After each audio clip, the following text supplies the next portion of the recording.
Okay, I can give my example of fruit. Can you Okay, hear me? who is the Shanice? No, this is Kim. Okay, go ahead, Kimberly. All right. For examples of fruits are apple, mangoes, cherries, cantaloupes, or grapes. Apples, Mangoes, cherries, and grapes.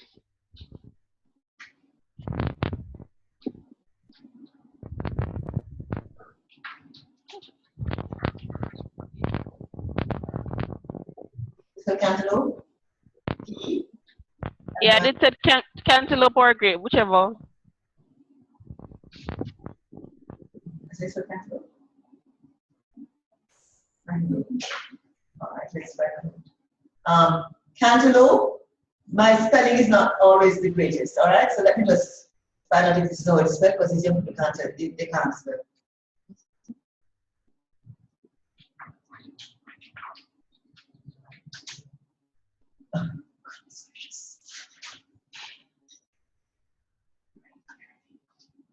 All right, let's go. All right, for fruits that are not usually described as fruits, they have Yeah? like green banana, All right. avocado, pear. All right, hang on. That's the place that cantaloupe. Cantaloupe. That's what it's spelled. All right, yeah. Apples, mangoes. Let's just do this right.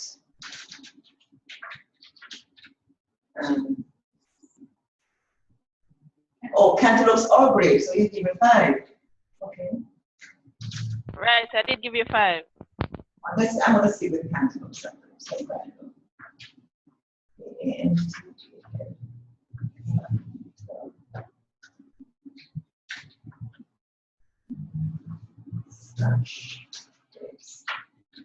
all right. I'm going to just work with you as for a little while.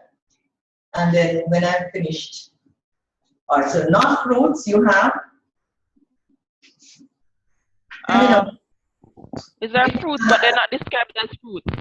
Bananas. Bananas, green bananas, specifically. Avocado, pear.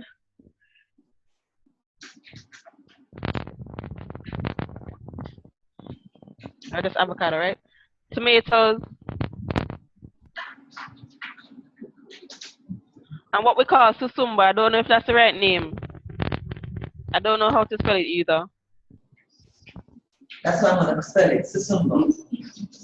Okay, and the non-examples would be? I only have one, lettuce. I can't remember anymore. All right. They have a lot more. It's 2 T's. There are 2 T's in lettuce. Yes, thanks. All right, fine. Now I'm going to just discuss this for a little bit. I'm going to talk about this one first.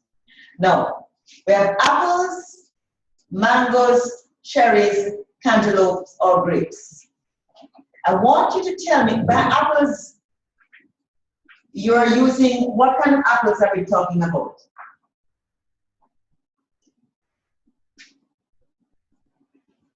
Jamaican apple, we call it ETOT or OTET, whatever you call it. I don't remember. It's OTET. All right. OTET. I'm trying to remember what you guys call this in Caribbean. Plum rose. What's it? Plum rose. I think they call it down here. So. Plum rose? Plum rose. Plum rose. Okay, fine. The same OTET apple. All right, now, I want you to look at this list of good fruits. Your students are like you, they live in the Caribbean, and you tell me what's wrong with this list.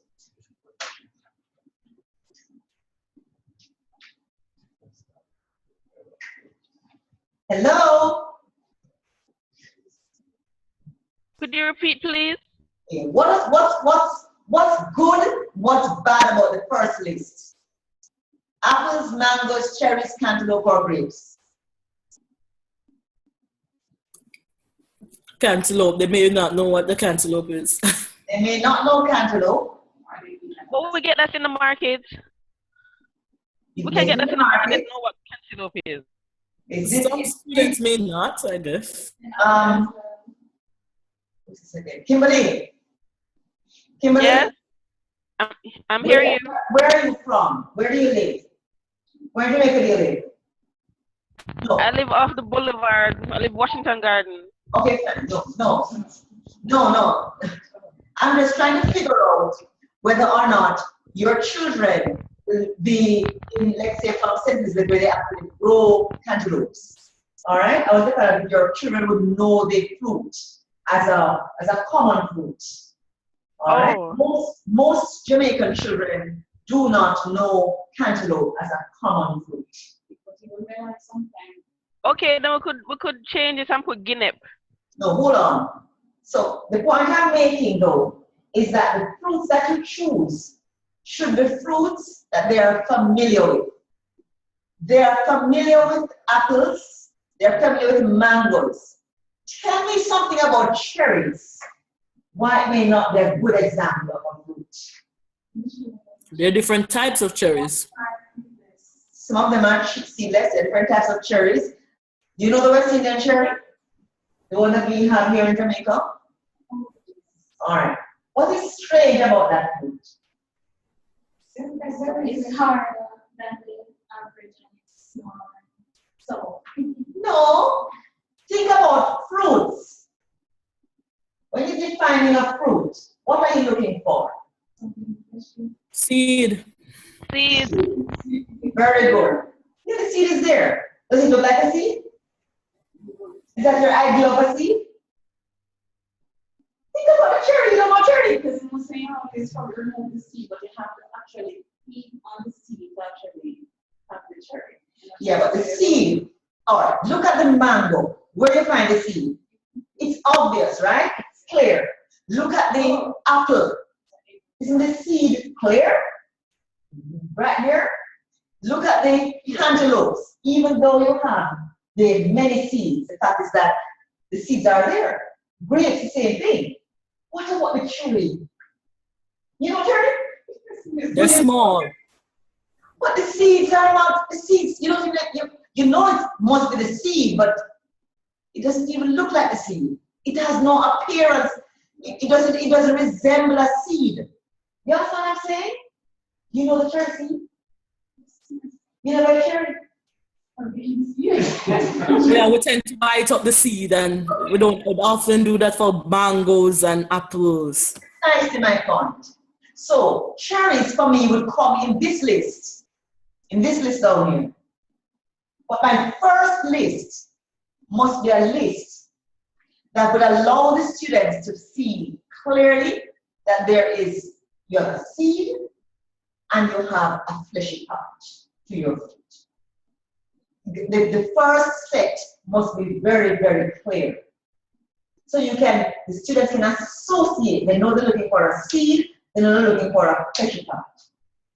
We understand that. We come down to our next set. My only problem with this, I have a problem with cherries, and my only other problem with this cantaloupe and grapes is the fact that some students who you have in your class may not have access to grapes and cantaloupes. Much as you think that all of us buy grapes on a weekend, many of our children are not grapeless. So are seedless. So are seedless, and outside of that, many of our children can't afford grapes. Are you with me? And then again, as you say, the context of where you're teaching as well, because here cherries, I think are the cashew. They call cherries here. The cashew meat. Yes. Those are cherries. I think the cherries the small cherry, they call them cherryan. So we have to be careful. Exactly. So to know the context. where you are, the fruits may be different, and that's very important. So, but my suggestion is that the fruits that you choose here are fruits that the students are familiar with, they're clear, and they fit your they can give, they fit your true description, definition of fruits. Right? This set here, green banana is good. Avocado could well be up here. Tomato is good. Susumba as well. That's not bad. The avocado we in Jamaica know it as pear. And the students, and this what is avocado. Yeah. And I think American pear too, because when you're saying pear, you might be thinking American pear, while they are thinking avocado. But you see, the avocado is a pear.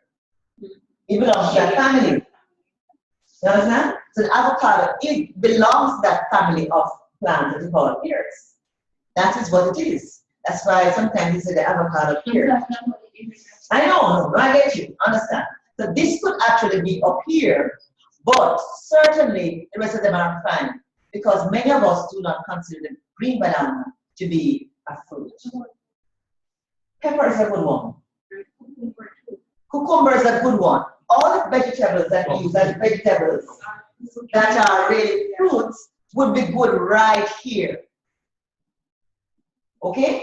But what you're trying to do now is to help them to extend their understanding of fruits, not just to what they commonly understand, but to the scientific definition. So they can now say, okay, now, so what really is a fruit? Right? What is really a fruit? Now, these two lists are very, very, very, very important. The decisions that you make right here, that's very, very, very important. Let me just hear from some other persons now what you might have had in your first lists. Let's hear. Orange. Yeah. Come, people, talk to me. Orange. I had ripe banana. In your first list. Yes, first list. All right. Pineapples. What was ripe bananas? No. Why would ripe bananas not be good for the first list? No, they may think it don't have any seeds. Precisely. And since our definition of fruits will have seeds in it, then ripe banana may not be a good example to start. Pineapple. Pineapple is late in the lesson because of how pineapples are formed. They're not pretty, so you're not going to find seeds. But that's the question we're going to talk about now. No, but it's a good question. All right, because when we're finished here, we have to extend our understanding that though all fruits really have seeds, not all plants that we call fruits, they don't reproduce, they don't use the seeds for reproduction, for the purposes of reproduction. Okay? You see, you know, Did you say again? But Miss, Hold on. pineapple have seeds. Sorry? Pineapple have seeds that have some black stuff. They do have seeds, I know, but slaves may not know that those are the seeds, is my point. And we don't plant the pineapple seed for it to grow. Hold on, hold that thought. Don't even go any further than that. You hold it to you, because I come right with the talk to you. Sugar cane. All right? Yes, I had them in my second. You had sugar cane here, in the second row, Yes. or here. In my second list, I don't know. I thought it was a. I'm going to assume that all of you who are saying sugar cane don't teach biology. What do you teach? Oh, because I was about to have a hit. Sugar cane comes here. Right, so it comes here. No, it comes where? Non-example. Excellent. So I thought you were talking about here. You know, right at the interview, sometimes people confuse the interview as a seed. Yes. And then they reproduce, right? So we're quite clear that the sugar cane belongs in our third list. Right? The cashew banana. Soon come to the cashew. All right, so let's talk a bit about it. So it is here when you're making the selection as to what is it you're going to use. You need to be clear that your definition, because someone said earlier, it was Janice, who said that we need to ensure that, no, she said that for the inductive approach, students sometimes get confused. So you have to make sure that they're saying the right thing. The way to do that, Janice, is with these selections. What you select here for the first and the second level, if those are not good examples and important examples, you're going to end up with misconceptions, right? So this is why it is important, and that's why I was stressing earlier, what do you use to teach the concept photosynthesis if we're using an inductive approach? What do you do? Because if you want examples and non-examples, you have to be clear that you can't just take any plant or any fruit. You have to make sure that the ones that you select are going to give the students a good, clean definition. So that when they see the non-example, they can say, well, that's not a fruit because, you with me? Or it's not so-and-so because, right? So you're helping to clarify the concept. So this is very important. Bear in mind, as I said, the context where you're operating, because students will come with their own contextual examples, and you need to make sure that you're not creating any sort of bias, whether social bias, unintended, by virtue of what you choose to use, right?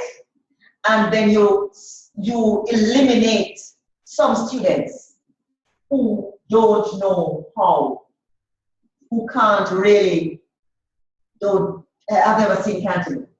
I've never had it. Not to mention grapes. All right? So this is what you would use. This is how you choose to use an inductive approach. You set out some examples. You set out some other examples that are likely to create other problems, but important examples, and then you use your non-examples. So there are now some that you wait for and you put them in later. You don't ask children about pineapples, cashew, pomegranate. The pomegranate is bad and not so bad. So at least you can actually find the seed in it. But those exotic fruits or those fruits that are not, you don't normally use. Now, one of the things that you're not seeing here, which I would have liked for you to have shown, is the non-edible fruits. Like some berries. Oh, but we eat pepper. But I mean, I'm talking about things like, what do you eat figs? No? I'm talking about fruits that you will find on trees that flower, but we wouldn't normally eat them, because this is suggesting that fruits are edible. Did anybody have any fruits that were not edible? Like pepper? Well, that's Pepper is edible. We eat pepper. There was a pea pod. The pea pod. That's a good one, because that's really the fruit. That's a good one. You heard that? Ryan said he put a pea pod. The pod is the fruit and not the seed. The fruit. And many students don't know that it comes within a pod. They may know humble. Yeah. Okay? Or they may know what you may call pigeon peas, but if they don't, they may not even know red peas. So that's another story. Red peas, so that's a different story. But let's go with gumbo. All right?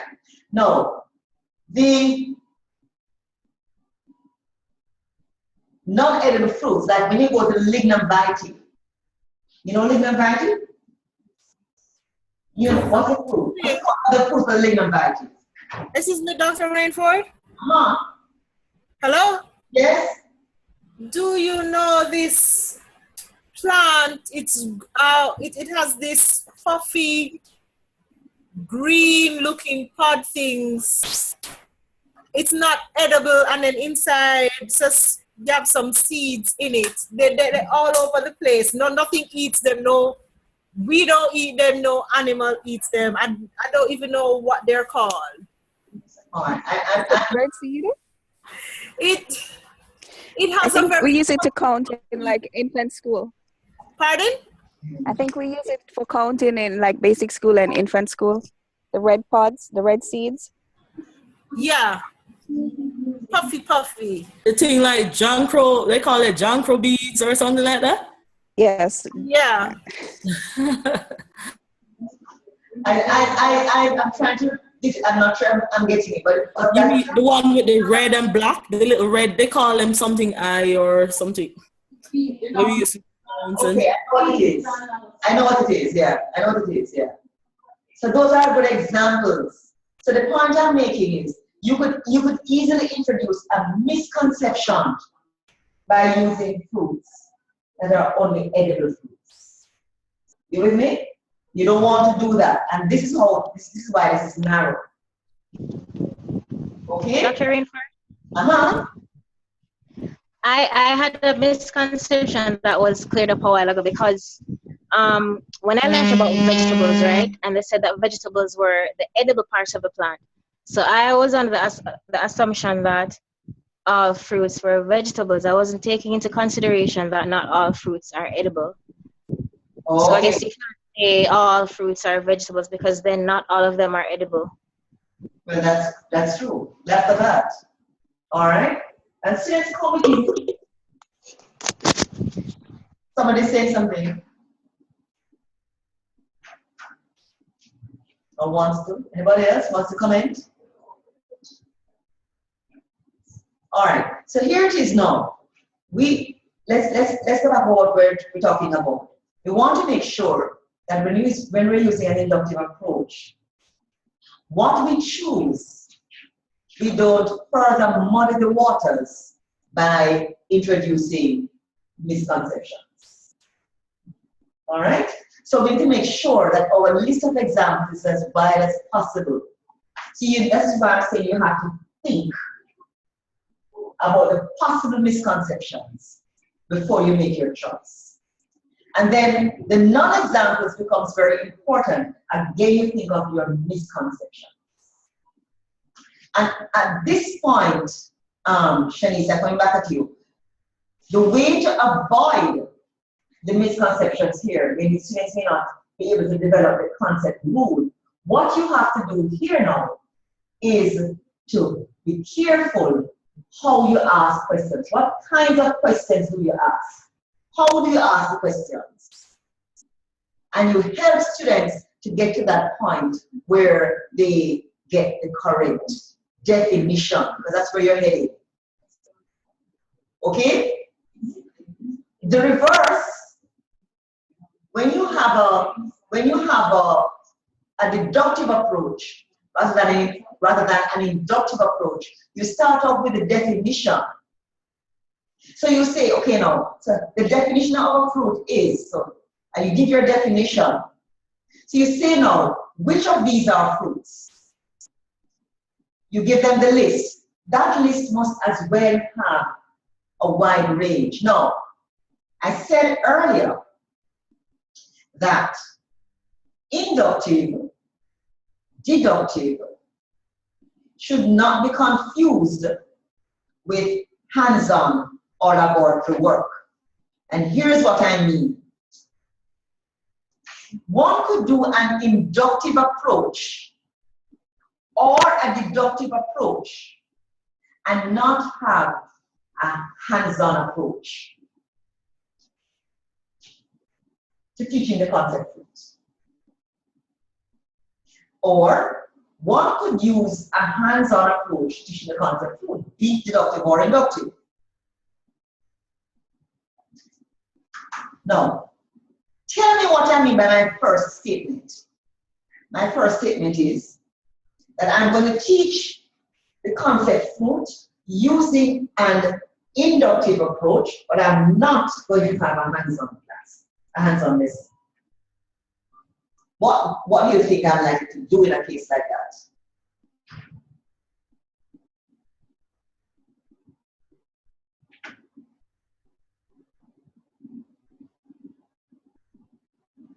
Hello out there and in here. That's a real question. Yes, my question is, if I'm using the inductive approach and I'm not choosing to use to do a hands-on lesson, what do you think I'm likely to do? Inductive.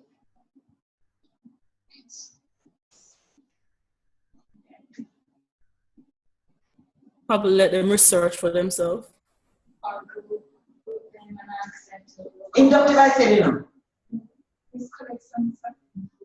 I said what?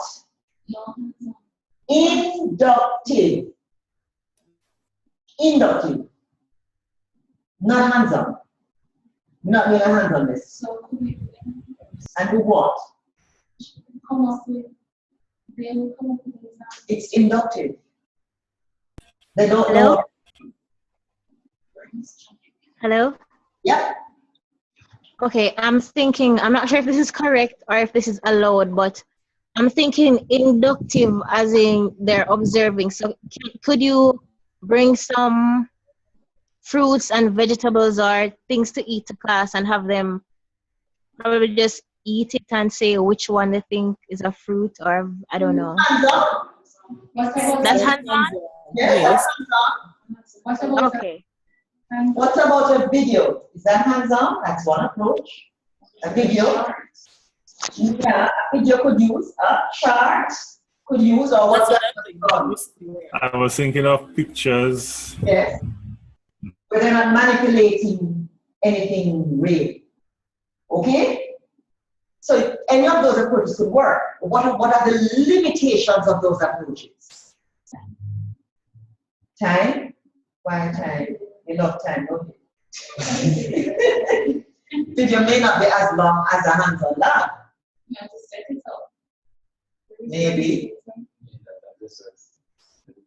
What may be some of the limitations of that? Time? I don't think time is really. I think you need more time in a hands-on lab. Since we just How is that different from the other approach, a hands-on approach? You can't bring in this the balance that what do you call it? Everything and classification the same. You still have to make some selection. What's the limitation? Think, man, think. Huh? Yes, that's true. But you have to spend time to find the food too. What's the limitations you get? I don't believe you. The video they were just seen. They only using the scene on here. They can't feel, so I guess I don't know. Go ahead, you're on the right path. So what they're not, because it's not hands-on where they're not feeling, they susceptible to not getting it the way they what they call it, the active learning. We just did this. The experience is not complete. Yes. It's just not a complete experience. They will not have an opportunity to touch, to feel, to experience what the seed feels like. To actually have that experience, an important experience, for them to be able to make the jump, make the leap. Okay? So the business of lack of visuals, right? Shahid's pictures may work better than my words, for example. Both approaches are inductive enough. But if I use words, I'm expecting that my students are able to visualize what the words mean. If I use pictures, it's a little better because they can at least see, but they can't handle it. They have to bear in mind, if the pictures are of objects that they know, then we can assume that they can recall the experience than looking at the picture. But if it is that you want them to experience something which they have never experienced before, like some of those plants, like the plant from the poinciana, the fruit from the poinciana tree, or from the lignan vitae, which you didn't tell what the fruit color is, it's yellow. It's the little orange yellow thing on the lignan vitae tree, that's the fruit. Okay? If you want to experience that, then you have to let them touch it. Or those like X0. Yeah. So in order to have the inductive method, the inductive approach to be more effective, we have to use a hands-on experience. Especially in contexts where the concepts are concrete concepts that you can in fact teach. Now I'm hoping that I have not lost anybody by that statement. They are concrete concepts. So there is really we have every opportunity to teach concrete concepts using an inductive approach. The abstract concepts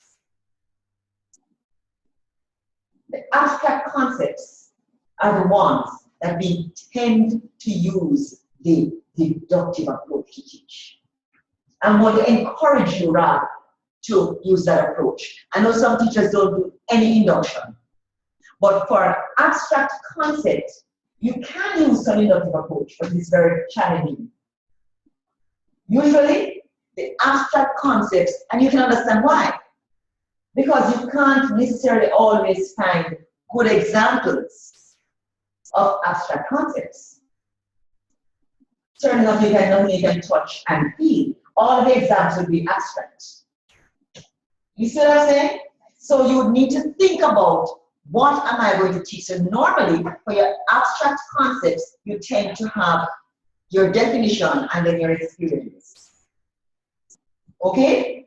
And that's how you normally go about teaching. So I'm saying a lot of things right here, but I'm going to sum up and summarize. I'm making the point that in teaching concepts, you have to be very clear, firstly, about what is the concept you're trying to teach. What is it? What does it mean? What is a mammal? What is a book? What is a fruit? What is anything? You've got to be able to be clear about that. There are many ways you can go about teaching a concept. Two of the most well-established approaches are the inductive and deductive approaches. And we're going to see that the models that we're going to be using address those approaches. Okay? The inductive approach is ideal for teaching concrete concepts. It takes longer, but in doing this, teachers are encouraged to use hands-on activities.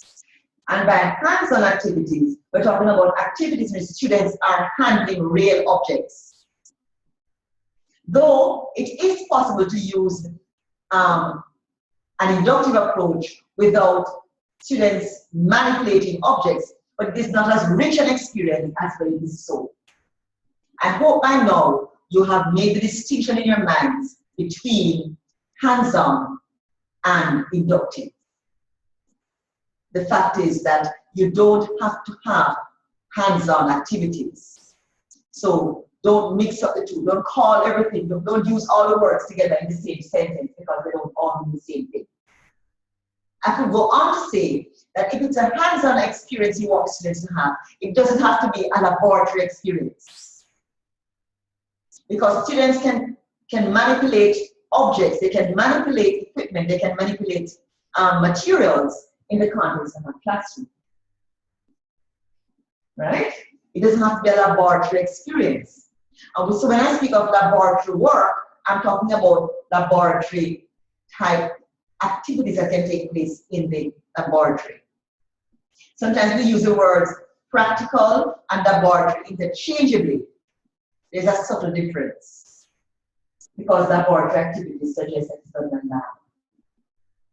So when we say that we have no lab, does that mean we can't do any practical work? I don't think so. Does it mean we can't do any hands-on work? I don't think so. You see what I'm saying? So there are some distinctions we want to be able to make, and we want to make sure that we're clear. The language, you see how long I spent? I want to get the language right. I want to get the terms right. And I don't want to use them loosely or interchangeably. Because when you're speaking, I am hearing what I understand. And if I think you're using them incorrectly, then I am concerned. All right? So this is a good point for us to, to segue into what it is that we're going to spend much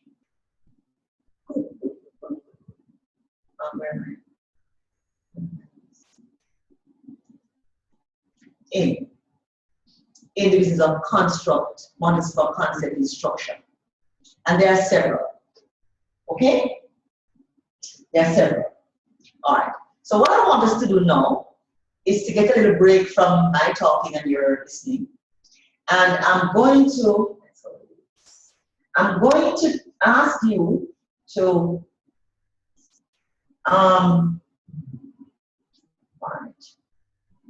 there's a video. What's wrong with this?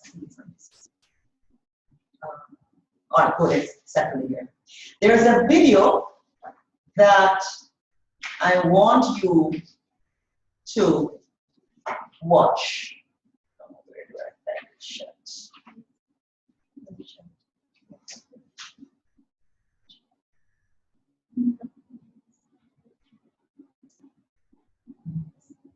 Where's the chat?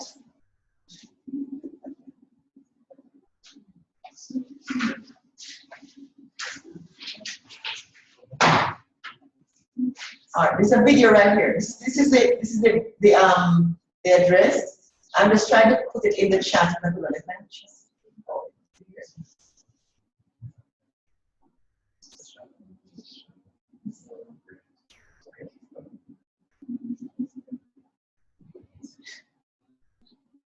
So where do you have the chat?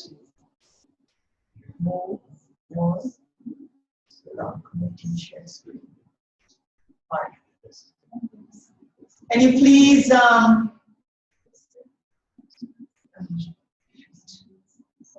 Peter Gay, help me to find the chat. help me to find the chat? No, I can't find it. Where is it? Peter Gay, don't you know where it is? The chat, please. Yeah, I tried to find it. Should be on the channel. That's what I'm looking for. No, the bottom one. Yeah, I'm not seeing it. I don't. At the top, chat corner. Hold on the bottom. Go down to the bottom of this. I found it. Did I just paste it? Where is it? I copied it already. I copied it already. There it is. All right. So you're going to find this video. All right. Now this video is based on. Before we go off, let me just tell you where we're going. Where we are now. We're at this point looking at the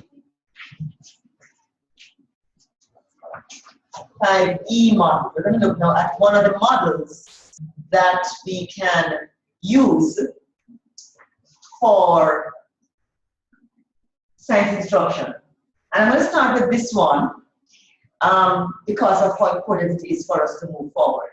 So we're going to start with 5E. Now, 5E model is an inductive model. Okay? It's an inductive model. Okay? And there are 5 E's, hence 5E. Okay? Now there is a resource that you first need to look at, and that's the VSCS model. Excuse me, Dr. Rainford, the link that you gave us, that's not coming up. It's saying something about the site is down or. I just pull it up. That's fine. I'm pretty sure. Let's try it again. Let me go back. Unless I have the wrong thing here. I don't think so. Let me just double check.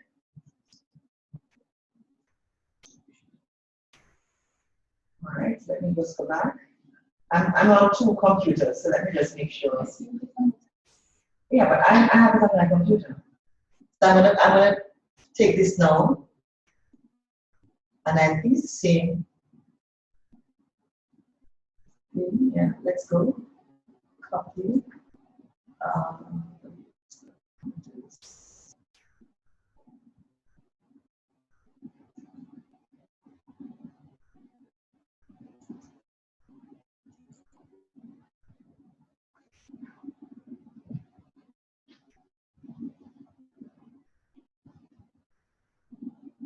Yeah, I just did that.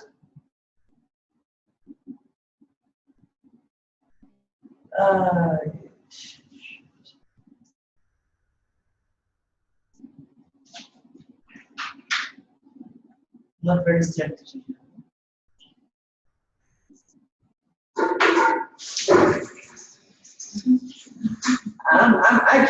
Try it again. Don't use both of them. There's only one. It's a repeat.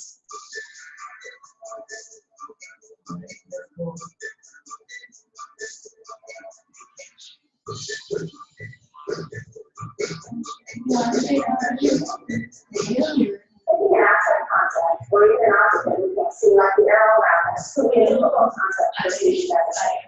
That's why using the 5D learning cycle is a great tool for teachers.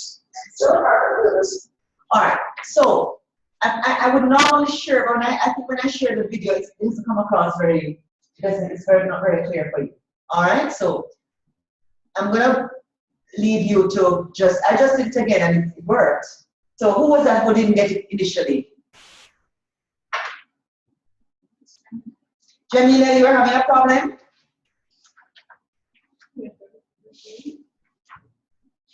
Jamila, Are you still sharing? she can hear me. Jamila, you're okay? Hello, Jamila. Jamila, were you the one having a problem with the video?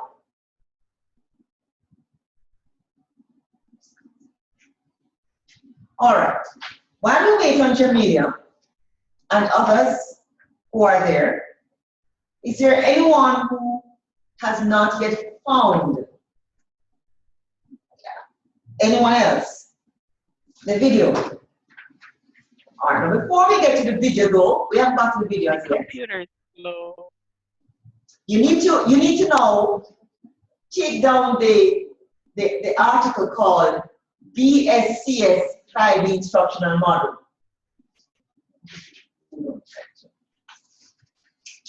The BSCS 5D model.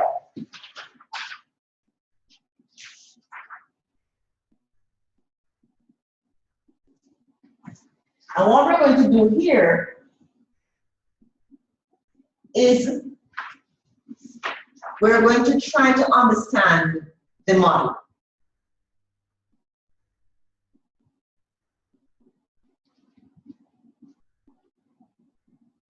So there are 5 E's.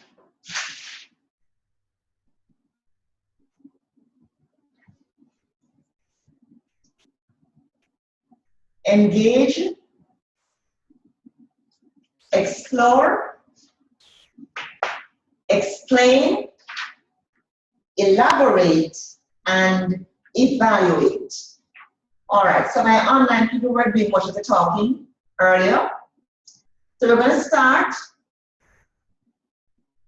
You're going to read the section.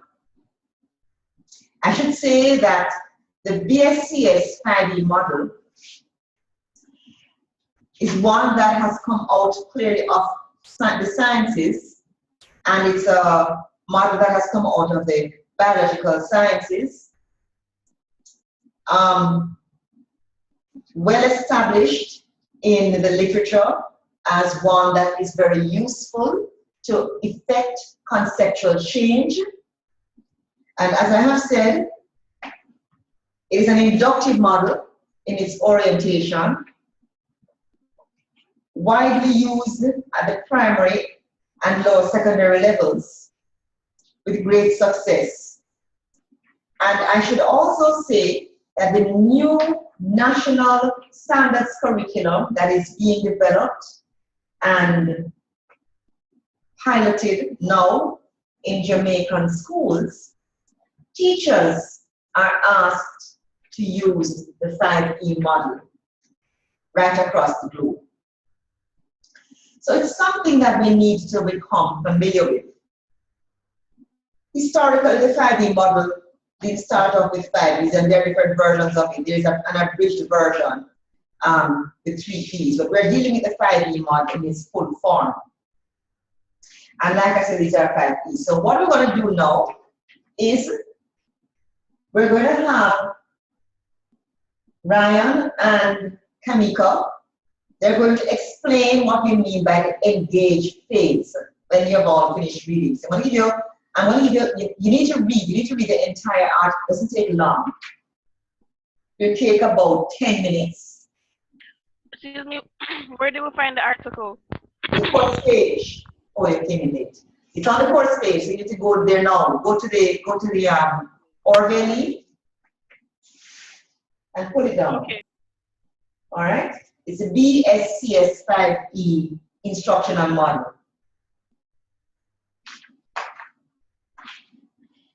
And so Ryan and Kamika, they are going to explain what we mean by the engage phase.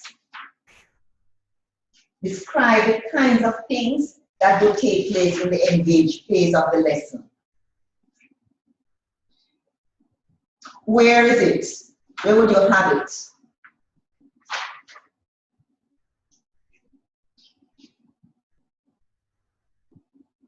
Peter Gay and Shashan. Peter Gay and Shashan will look at the explore phase of the lesson. For everybody, you're looking at it to describe the role of the teacher, the role of the student, what you would normally see happening in that phase of the lesson. So it's not just to tell me, describe it, but you're going to explain what would you expect to see in this phase of the lesson. So Peter Gay and Shoshana will look at the explore phase.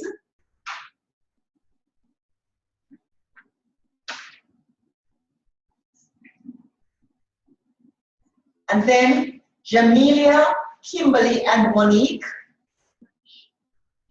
will look at the explain phase. What happens at the explain phase? Shahid, Shanice, and Simone. No, let's get that right. I'm miscounting because of the number of persons who I'm seeing. It's not 9 participants. Let's go again. Jamelia and Kimberly, you're looking at explain. Monique and Shahid, you're doing elaborate. And Shanice and Simone, you're doing evaluate. Lost some people along the way. All right? So, I want us to spend a few minutes reading through the entire article. All right? And then we're going to talk about the phases. And then, when we've understood the phases, we're going to watch the video and evaluate it. Listen to what's being said and see if it makes sense. And then, we're going to try our hands at doing a lesson. Hopefully, all of that this afternoon before 5 o'clock. Bye, okay. So let me give you 10 minutes to read.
Dr. Rainford, she gone? Dr. Rainford, hello. Peter Gay,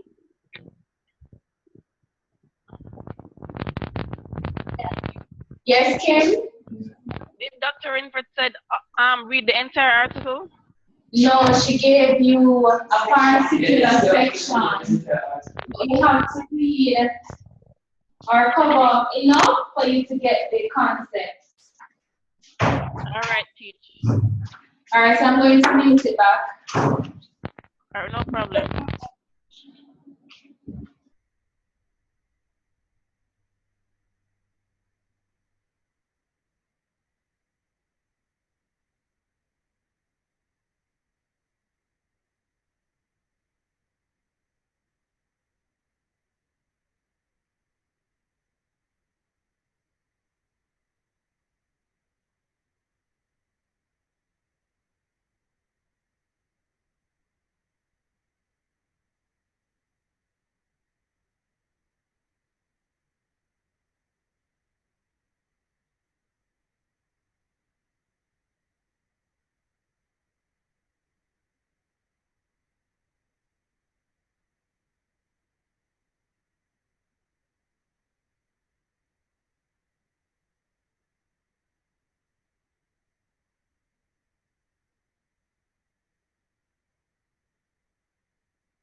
Guys, could you resend the link in the chat for me, please? I've lost the link.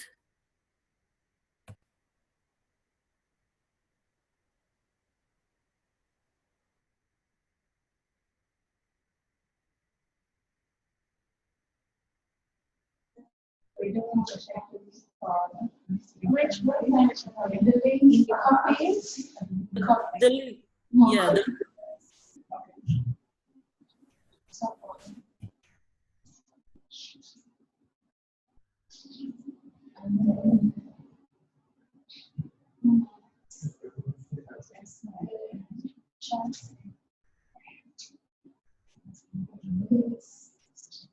Just in enter.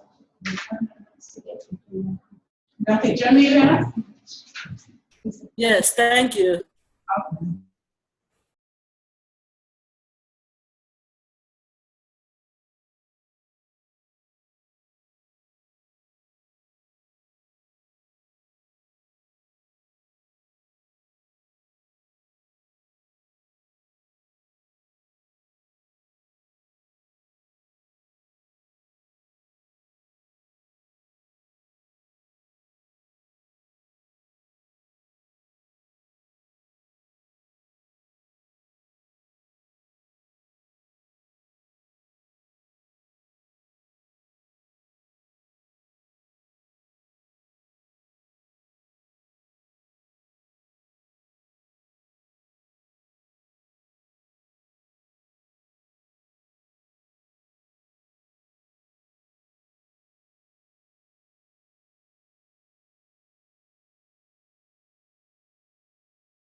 I'm back. I had set up a room and just about ready now. But apparently some of my students have also disappeared. So I have no one to blame but myself.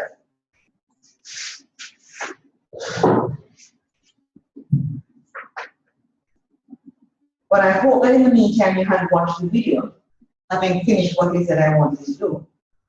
That would have been a smart thing to do. And I know you're smart people.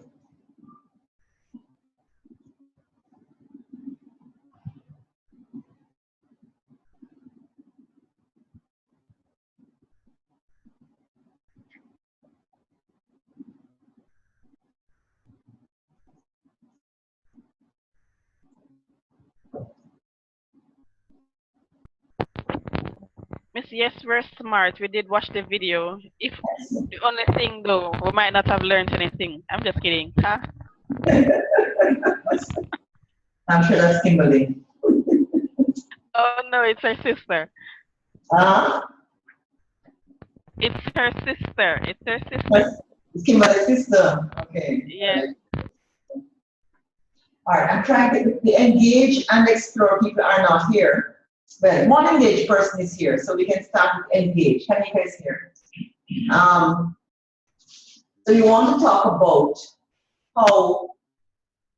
what each phase of the cycle means, right? And we made the point earlier that the cycle is an inductive, this is the inductive approach.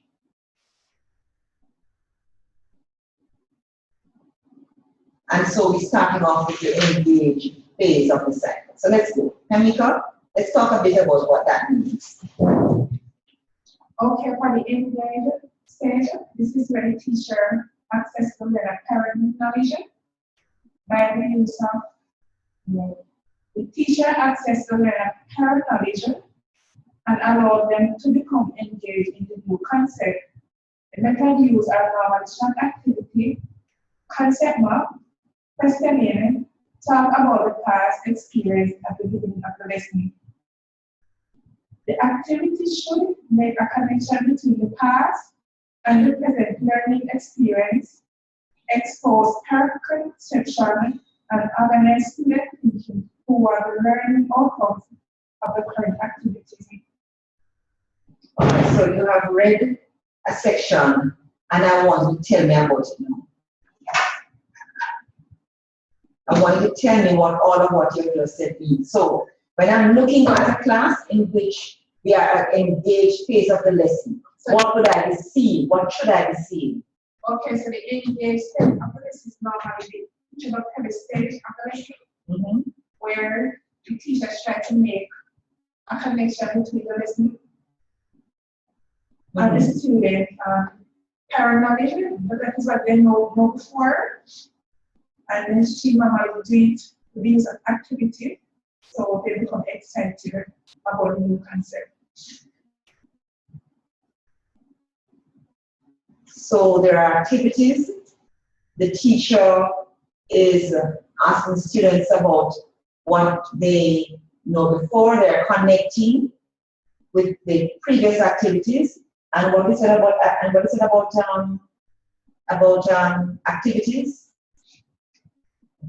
I didn't get the activities part. Come again? Okay, so the method used to engage students are normal short activities, right? Short activities, yes. And probably concept map. Probably concept maps. Questioning. Questioning. We can talk about life experiences. And probably a simple lab activity. Maybe a simple lab activity. So the purpose of the engaged phase is to do what? Make a connection between the present concept and student knowledge that they have before. All right. So you're linking what they know with what they're coming in with. In so doing, sorry, linking what they coming in with what is that you want them to learn. So in so doing, this engaged phase of the lesson, what is it in terms of the sort of, if you were to put the whole cycle in a philosophical frame, but in particular this engaged phase, what philosophical underpinning do you find in the BSCS 5A model? What's the philosophical underpinning for it? To connect the present past. Yes, what is it? Where does it fall in the educational philosophies? Where is it's right in the article?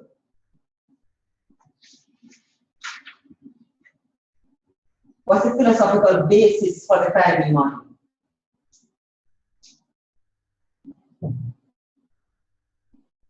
Anybody wants to hazard a guess? Let's try constructivism. Okay, let's try constructivism. So it's a constructivist model. Can you see why we're saying it's constructivist? Even just from the engaged phase?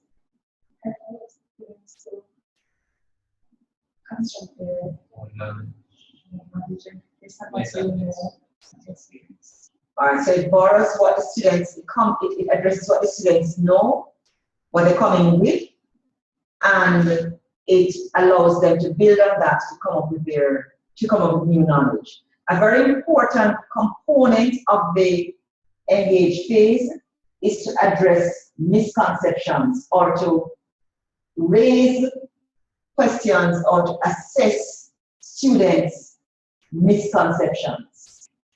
So to determine what misconceptions are there and to determine what students understand is very, very important. It means that the activities that you use must be able to elicit this sort of this knowledge.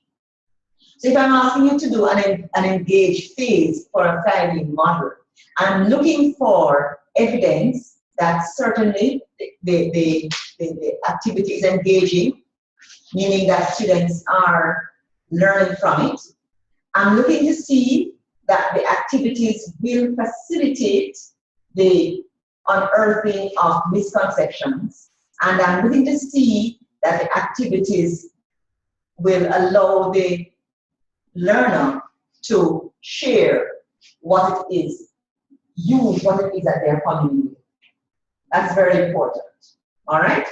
So the next phase, there's no one here for the explore phase because both Shoshana and Peter Gates, they're now coming. Okay, so we've looked at the engage phase of the lesson, and we're now at the explore phase of the lesson. And tell us exactly now what happens in the explore phase. What is the teacher doing? What's the student doing? Okay, in the explore stage, it basically includes full involvement of the learners in activities, mostly in group setting or group work.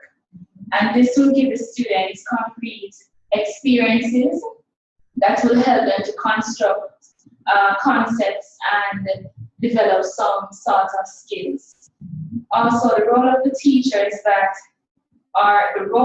some of the roles of the teacher is that he or she will provide time for students to work together. And when he or she is providing this time, she will not give them any answer to any of the activities. So she will be like someone there to guide the students, or he will guide the student. Also, the teacher will observe and listen to students as they interact. So in this section, she might not say anything, but she'll just hear the different views coming from the different students in their activities. And then if there's something that she needs to address, then she would address it. And the next one is the teacher would then ask probing questions to redirect students' investigations when necessary. Or because it's a student-centered activity or phase, students will think creatively, but the teacher must set the tone. But for the the teacher must be doing lead. The teacher should be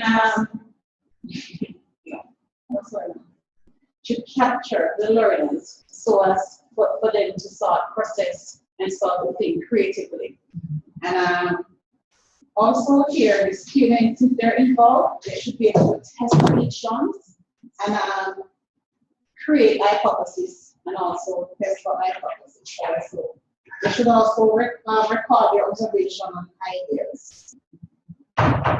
In the exploration stage, the teacher should not allow the students to just do any and everything. So it shouldn't be like a playhouse or a playground. It should be a well-structured environment, learning environment for the students. In the same part, it should be students working in and not having somebody doing work for them and just coming to college every stuff. Sometimes you'll have group activity and some students will take away themselves, but others will work and just come and collect the data and stuff. It should be student-centered and students being involved. Which means then that the teachers have a lot of a significant role to play in monitoring and guidance. The part where you said, what would you expect to happen? We were thinking that when the teacher is organizing these activities, like if 3 persons are in a group, then the teacher will say, Jay, this is your role, Jill, this is your role, and give each person a role so that no one is left not doing anything at the end of the day. So the teacher is also. Yes. So go by and check and do assessment and stuff. One of the weaknesses, one of the difficulties that teachers have in the explore phase is to withhold explanations, is to provide the students with room to explore without saying, yes, this is correct, or no, this is not correct. But to have students collect information, record their information, but not provide the explanations. This comes in the next phase of the list, the explain phase. And for that phase, who do we have now? We have Jamila and Kimberly. Are you the two? All right. In the explanation phase, this phase is actually a teacher-directed phase, and several strategies can be employed in this phase, such as like pictures, videos, or demonstration, as will be seen in the video. Also, in this phase, students will demonstrate their conceptual understanding, their process or their behavior, or the skills process or their behavior. In this phase, also, the teacher introduces the concept, and the learner will explain their understanding of the concept. An explanation from the teacher or the curriculum may be used as a guide to facilitate a deeper understanding in which this is critical, this is a critical part of the phase. Yes, that's what I have so far. Jamila, would you like to add anything? Well, you pretty much covered everything I have, but the explanation really is it's like a process. It's where you explain the process or explanation phase. It focuses on the student's attention on whether they grasp the concept or not. You're explaining it to them. They explain what they understand from it incorporates both the engagement and the exploration phase to see what they grasp from that. And then you as a teacher guide them now to explain to them what you want them to understand from the concept. And the important thing here is that in the explanation phase, as a students you mentioned are sometimes asked to explain. Teachers ask them to explain. Now, these explanations should come with justification. In other words, students should not just have an explanation without saying why I believe this. And that's one of the areas of weakness in how sometimes we ask students questions. We ask them questions and they explain, but we don't get them to tell us why. We need to get students to tell us why. Why it is that you say this and not so and so. What is the reason? In so doing, what we're doing is we're helping the students to think scientifically, because we need to help them to show the link between claims and evidence. So you make a scientific claim, you make an observation, and you provide the evidence for it. So it's claims and evidence. That's what we're dealing with in this sense. All right? So that's the explanation phase, the explain phase. This also in that phase, it still puts us on misconception too. Yes. Knowledge. Precisely. And so the link between the explain phase, the explore and the engage phase becomes very, very important, because see, at this point, it is here that the concept learning, the actual concept you're trying to teach, this is where the most of the concretization takes place, in the explain phase. Without the explain phase, it's difficult to move beyond. If students have an insecure understanding of what is happening, they are not going to likely benefit from the expand and the elaborate and the evaluate phases. If they have limited understanding, they may make the wrong, take the wrong paths. All right? So this phase takes a little while. It should not be rushed. It should not be used to address unrelated concepts that are not being addressed in the lesson. It must be used to deal with the specific concepts that we are talking about, that we have had an opportunity to explore. There, and like I said, there's an intimate link between the three. If I should backtrack on the explore phase a little, the explore phase, therefore, must also provide a wide range of activities, and they must be good activities. This is how we talked about the concepts. When you're teaching the concept, so you need to make sure you have good examples.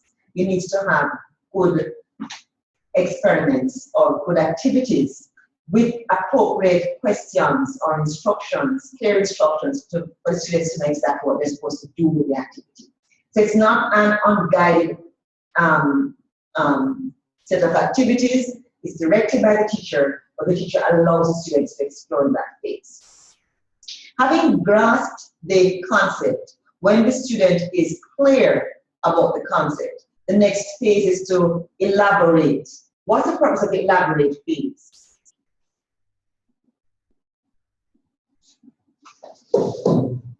That would be Mark and Monique. The elaborate phase, it allows the students to extend their knowledge or gather more information about the task to be done or the concepts that was just taught.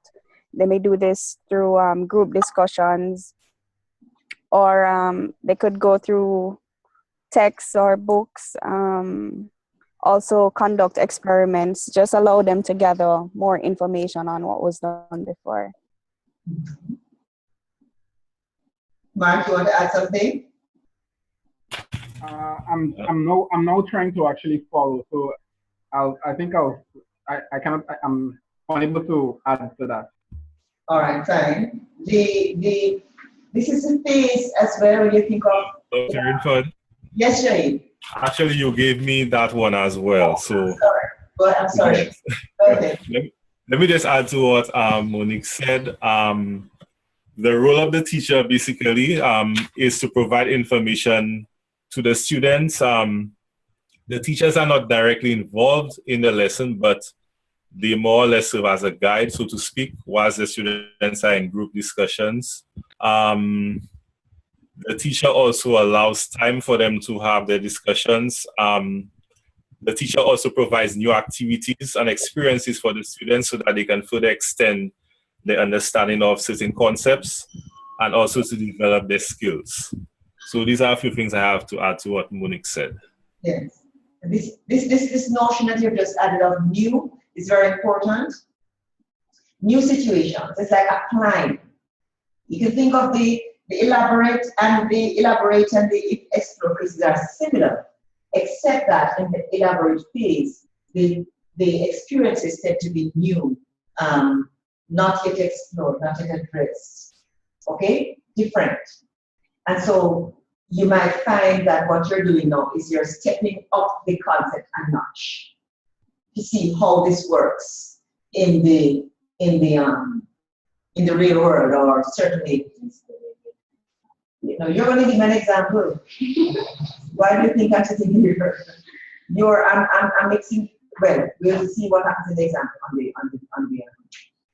yes, I can give an example, but I will allow you to do that first. Then I will critique it, I will evaluate it. But I will share it with you. All right, so elaborate means that you are taking it beyond. All right, so we could talk a bit about that in a little while. When we should look at the video, or you share what you have seen about the video because you already watched the video, because you're already students. Okay, so now evaluate. And before I go to evaluate, bear in mind that the elaborate phase is not a lecture. It doesn't have the teachers reteaching. It's like it's very much like the explore phase, except that the experiences are new and a little bit up in terms of their previous experiences. Okay, so evaluate now. Out of the last two, I'm pretty sure. This is the expert stage. Yes. Why not the explanation? No, the explanation stage is where the teacher is cementing the concept. The teacher is the only. Sorry. The explain phase is the phase that has the strongest teacher dominance. Okay? And what is happening here is that the teacher is making sure that the students get the concepts right. And this is normally done through questioning, sometimes direct instructions, clarifying, making sure that students understand. All right? Going back to what they have done and asking the right questions, make sure they get it. Okay? The elaborate phase now is saying, now that you've got it, let's see how you will use it. Okay? And let us know, because before they weren't sure. Okay? Now we've clarified it. Now we're now going to apply it. We're going to use it. We're going to see how it works. So we have come up with this rule about how it is that light rays bend when they move from one medium to another. Let us see if we can, in fact, observe this bending and measure it some more and see what happens if there's a relationship between if the different media through which light will go, how will it affect the bending of the rays. That sort of thing. You're moving on beyond. Okay? And you're applying it to new, novel situations. You might be saying, no, let us look at this, how does this work? Why is it that the rays bend like this here and not like that there? What have we learned about how light rays bend? Okay? So that's the kind of thing. Elaborate. Using what you have in somewhat new context and applying the principles. So evaluate now. Evaluate. Simone? I'm here. Yes, you're to tell me what the evaluation. Okay. For evaluation, this is the stage where students get feedback for their learning or whatever activity you had planned for them. But the evaluation can also be informal, where you evaluate the kids' knowledge before you even start the teaching to know what they know and what they don't know. And then the formal evaluation would be any tests or so the teacher administers to test the learning or gauge the learning that has taken place, or any skills that you want the students to acquire. All right, so what you're saying, you're mentioning the fact that you could have a formal evaluation as well as it could be informal in some ways. Is that the point you're making? Yes, the informal one is at the beginning of the lesson. So you like to ask question, what do you think photosynthesis is? And you can suss out any misconceptions the class or the student would have about it. And then after you have done the lesson, or even during the lesson, you could evaluate based on the activity that they're taking place. You could always be asking questions, those that's still informal. And then you have the formal evaluation where you would set a test to gauge the learning. All right, so we just want to be clear that what we're dealing with in the evaluation phase is the same concept that you're trying to teach from the engage phase, okay? And the point that you're making is that there should be some attempt, be it formal or informal, to assess students' understanding of this concept. What you have missed out is that the students themselves must be able to give some sort of understanding. They should be able to say, yes, this is what I understand. So the students must also be engaged in self-evaluation. All right, that part must be present in the evaluation phase.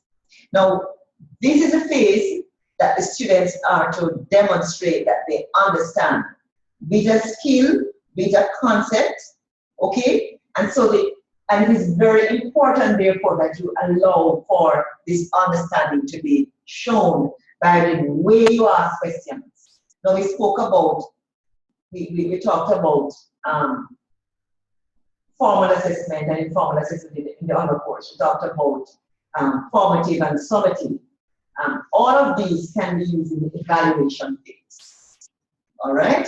But what is key is that it must elicit the kind of understanding that students have.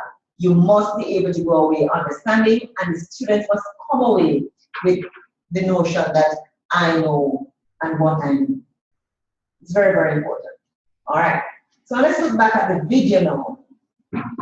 And you had seen the video, the teaching video. So you looked at the video and you were able to appreciate, were you, the various phases of the 5E model. Yes. You didn't look at it. What do you mean? I looked it up. Just right here. I don't know how to manipulate it.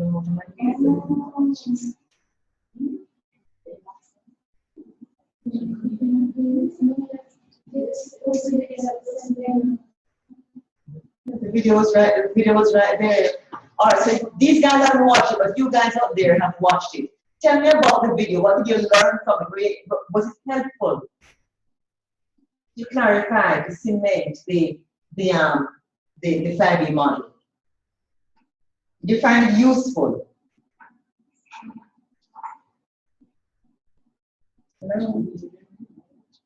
Nobody's. Did you watch the video?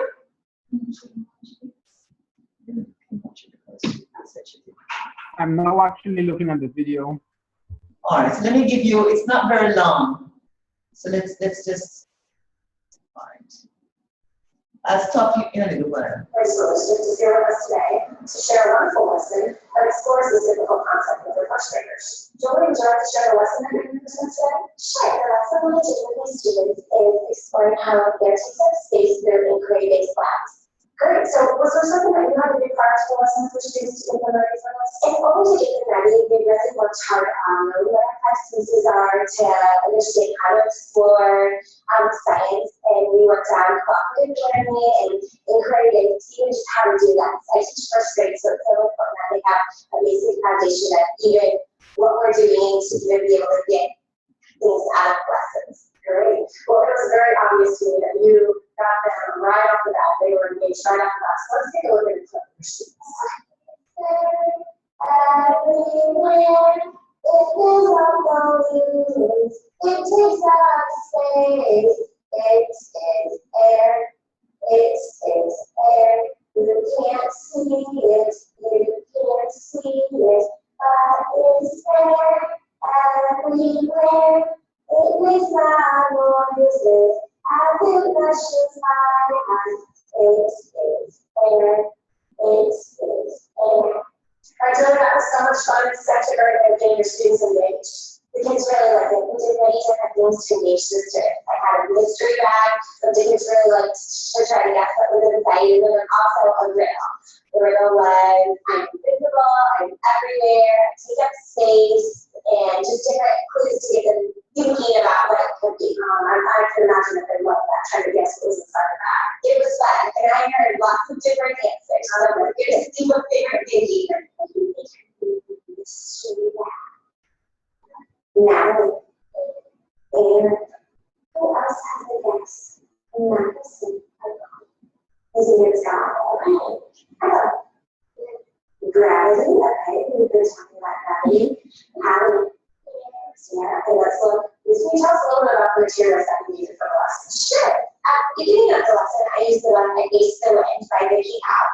And I just love this author. I get her quick familiar with her. But the great thing about her is you put here through here, and then after I read the directions so they completely know what they're supposed to be doing, and then it explains how this works and things like that. So I really love using her books. One of the things I really loved about your lesson was how you model everything for your students, especially first grade. It's so important. It's important for every grade, but for first grade, how you just model it. So let's take a look first at a clip of you doing that. Okay. One partner is going to be the partner that blows the picture back back. The other one is going to be the zipper. Do you know you want this time? I'm going to try to blow as hard as you can in your back. We're going to see if we can touch air. I'll be the zipper, so I'm going to pull it for you. So all you have to do is blow. That's up. Blow. Oh, good job. Keep going. Keep going. Keep going. Keep going. Keep going.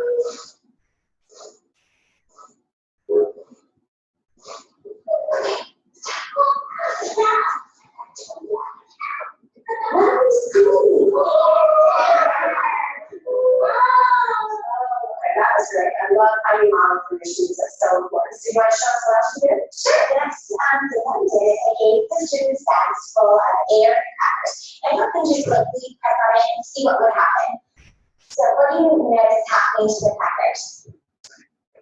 Nothing. And that's what's supposed to happen.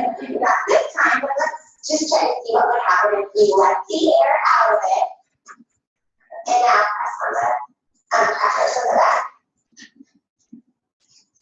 They're crunching. They crack. They are. And the big thing about that is kids eat potato chips all the time, and they don't even realize how important air is in the packaging. Because if there wasn't air in here, they would get crumbled up crackers or crumbled up chips, and now ones crumbled up crackers or chips. Okay. So that's the thing, right? So I want you to restore that. Right? Okay. Do you do that? Sure. Okay. Our last lab that we did today was to explore that even this cup looks so deep, but it really isn't. And so what we did is we put a few drops of food coloring in, and when you choose your color, I'm putting it in here. Yes, just a few drops. Okay. Good, perfect. Yes. You can tell there was a person. I was watching the birds along the way. And then what I asked my students to do, we pushed it upside down, the cup upside down, and just to see what they think is going to happen. We asked questions about, do you think the paper towel is going to get wet, or what will happen when you push the cup in? And as you can see, push it in, and then when you push it back up, the paper towel is completely dry because the air takes up the space in it.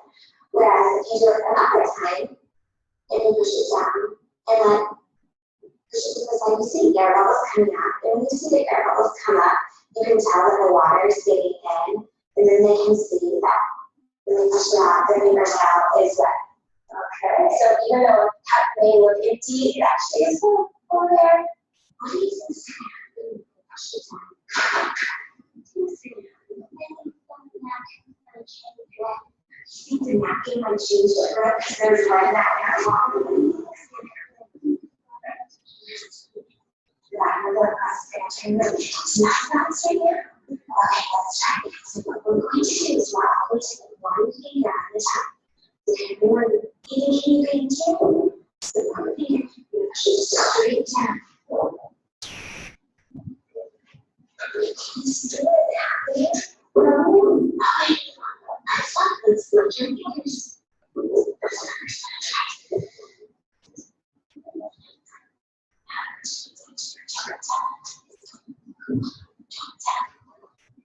Great, so after we did the lab with the students, I noticed that you gathered them back together on the carpet, and I'm sure they had lots of questions, so how are you able to explain this? First papers are out of questions, so what I did is I left this non-fish shaped box, and so we were able to get rid of what airs all around you, and this really explains lots of different things about air that I really want students to know that are important.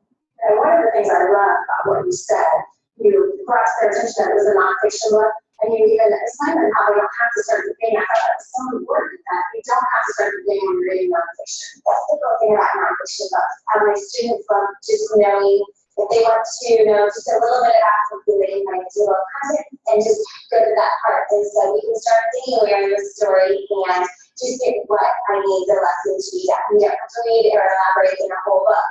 If there's just a few pages that deal with the lesson, that's what I want my students to learn. Great, and the fact that they know the difference at this age just amazes me. Great, Julie, so now tell me what you did to elaborate on this lesson. And what I did to elaborate, I did a magic trick. It's not even a magic trick, but it seems like that way for the kids.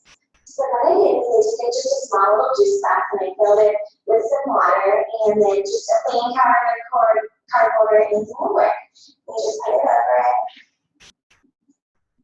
And one more second, and then it's magic. The kids will love it. It's magic. So then we're able to talk about how air is all around us and air pushes things, and when air pushes things, it's air pressure, and then the air pressure pushes things. So it's air in the cup, whereas if the cup is full of water, then water would be flying everywhere. Wow, that is so cool. I can just imagine how excited they were to do that. They were. And I wanted to do so elaborate. I'm sorry to evaluate this class. In order to evaluate, we use applicators, which are student response systems. Looks like a little remote control, and the kids were able to answer some questions that I had planned for them to know if they really got the big idea. So even at first grade, we're using clickers with the students. Yeah, they get love it. They're engaged in it. You know, I know we're talking about the clickers, and something that I love about this is that each student is actively involved. You get to hear from each student in your class without, anyone else knowing what they answer. So it takes a lot of pressure off of them, and it also allows you to know what your students are, actually learning. What I'm able to do is I'm able to put up any question or big idea that I have on there, and then they'll just vote for their answer, and then I can see right away if I need to reteach or if you can just keep going and push them further. Right, so did you do anything else to evaluate them? Yes, other things that I did was I had them write in journals, and I had them fill out sheets for me, and just try to explain. I also love having them show the lesson to other kids. And they have to do the lesson for me. So when they become the teacher, then I'm able to really see that they understand the big concepts. And all the first graders, that's something that just is amazing because I do all this, you have high expectations for them. Yes, so it rises the expectation of what we're doing in this. Especially they love science. They do love science. That's great. So one of the things that I get all the time, especially from primary teachers, is how hard it is to fit science into their day. So how are you doing it? How are you able to do that? I love using picture books, and we'll do that during our readers workshop time and things like that have to do with my science big ideas for that. All right, I want to stop it there because the 5D component has finished, and I wanted you to hear that and to see that, and now we're going to talk a bit about it. It's important for us to really understand the differences in the phases and to think about what it is that the teacher has to bear in mind when he or she is preparing for each of those phases. All right, so we have the engage phase. We have just gone through it. And you saw that in her engage phase. Now, the question I'm asking is, did she address students' prior knowledge, and how did she do this? What about the sound? Air is all around us. And in so doing, what is it that she addressed in that song that would address, would relate to what the students came in knowing? What do you think the song would have made her know using that song? Colorless, because the song had so many concepts there. Takes up spaces all around us, turning the concept air, are some of the things that would have come up in that list, in the engage phase. And she had them sing songs written, and they were all singing. Okay? In so doing, she introduced different forms of learning, different approaches to instruction. That was okay. Okay. Now let's talk a bit now about the explore phase. What do you notice about her as students were doing the explore phase? Where was she? She was with them. Okay? She was watching what they were doing. What was she doing? She was guiding. In terms of how she asked the questions, someone from one of my online participants, what was the sequence? Do you recall the sequence in which she asked the questions and did the activities? What do you notice about what she did?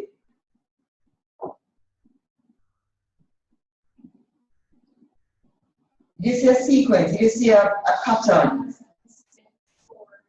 Yes, speak up loudly. She asked questions before, Yes. and then when the activity was carried out, she asked another question. Yes. And what was the nature of the first question that she asked? What do you think will happen? Okay? So the question that she asked, those were questions. Now I want to ask this, I want to make a point about that question. What do you think will happen? It's not a magic question. Students, lots of teachers use that phrase. What do you think will happen? In a context where it is clear that students have no idea, the concepts have not been clarified. It's totally new, alien, foreign to the students. Okay? And I have seen it so often, it has rubbed me the wrong way. So I'm going to ask you to think carefully about when you use that question. What do you think will happen? Students can end up making all sorts of wild guesses if they have no contextual framework for making those guesses. Okay? But it is clear that the teacher, the new air, the news about the properties of air, she wants to know if they're able to make the relationship between the air and what they're going to do now. Many of them could not, which is fine. She didn't do the explain until later. So that question, what do you think will happen, has inherent in it an assumption that students are at least familiar with some of the concepts that they're dealing with. You with me? It's an inquiry type question. I think at that point also, moving from the engage phase, it's a good question to ask because they can to various students' harmonies. Yes. Because in the engage phase, some were guessing correctly based on the song that they did. Yes. So I think that's a reinforcement also. Can be a reinforcement. Yes. It's an important question to ask. The point it's a very important question to ask. What do you think will happen? Because it gives students an opportunity to understand that thinking is a part of the learning process. So what do you think? Let them think. Okay? Why do you think she used the blue food coloring?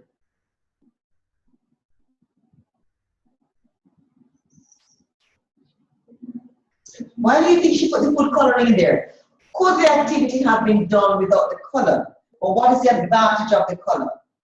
the activity, color would, the activity. Okay, somebody, yes, go right ahead. it's okay, Mark. You can go ahead. Oh no, I was just saying that I think Piaget was one of the guys that talk about concrete examples. And students at that level, it's good to give them concrete examples. So the coloring actually allowed them to see, or would have made them be able, give them the opportunity to see whether or not there was a transfer from the actual water to the tissue that they had, the tissue paper that they had. So the coloring was just a means of actually getting a concrete example, something that they can actually see, instead of it being more abstract, abstract in terms of not seeing when it's plain water. Right. So it makes it more believable. Yeah, yeah. The students will get it. Now that kind of thinking, that allowed the teacher to make that leap, could have come, maybe from her experience, but certainly it is as a result of her thinking about what it is that she's doing and what she wants to communicate. That is pedagogical content knowledge. You understand?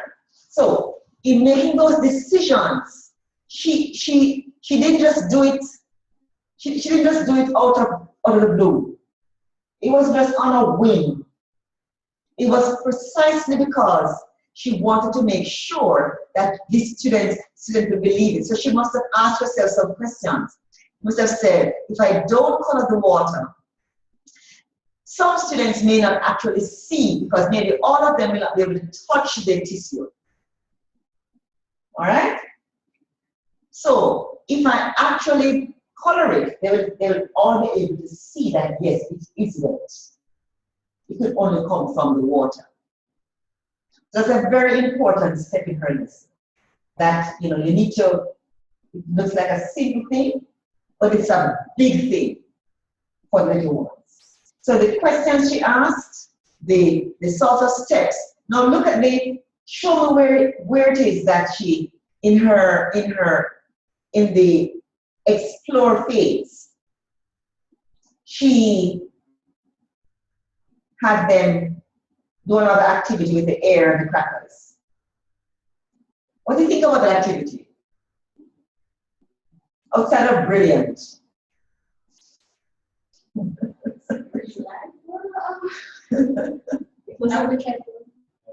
Yeah, to realize.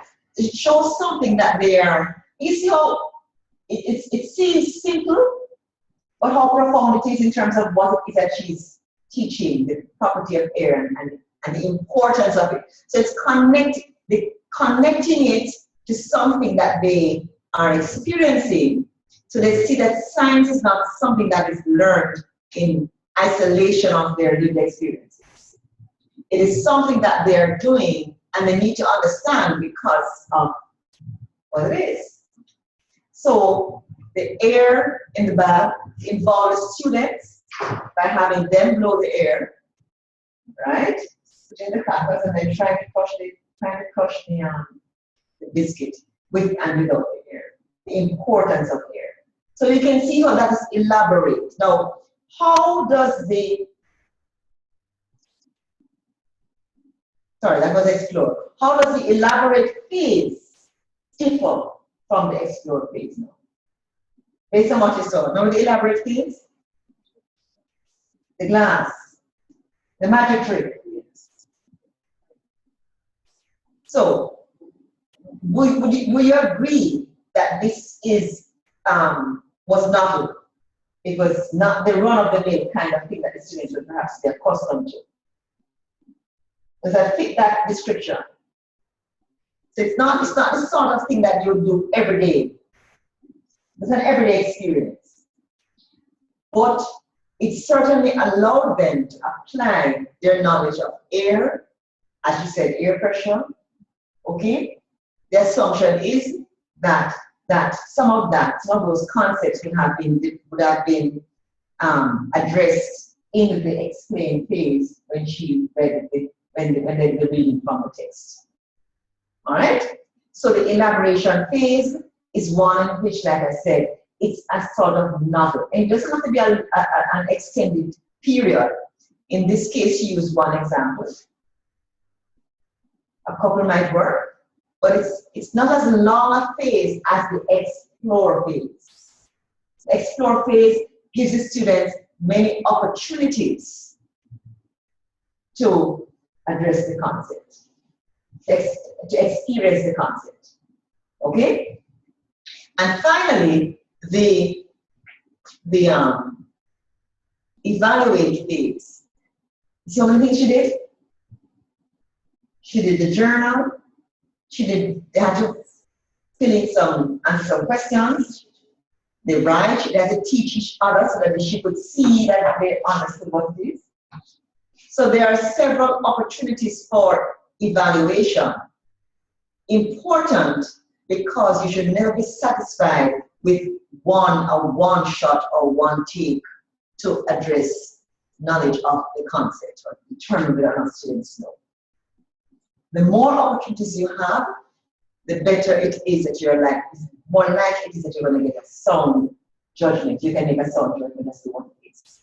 All right, so fine. So the 5E model, last thing I want to say about the 5E model is that the 5E model is not necessarily done in one lesson. Okay? But you address teaching the concept, which may go over more than one lesson. All right? So it's not necessarily one lesson you're dealing with. It's dealing with the concept, new ideas, starting them from scratch, moving through. All right? And so I think by now you have a better feel for the 5E model, am I right? I believe so. If you don't have a better feel, you're not feeling well. Okay? You're sick. Okay? So you should have a better feel for the 5E model now. Now what we're going to do is, we're not going to do it now because you won't be able to finish now, but you're going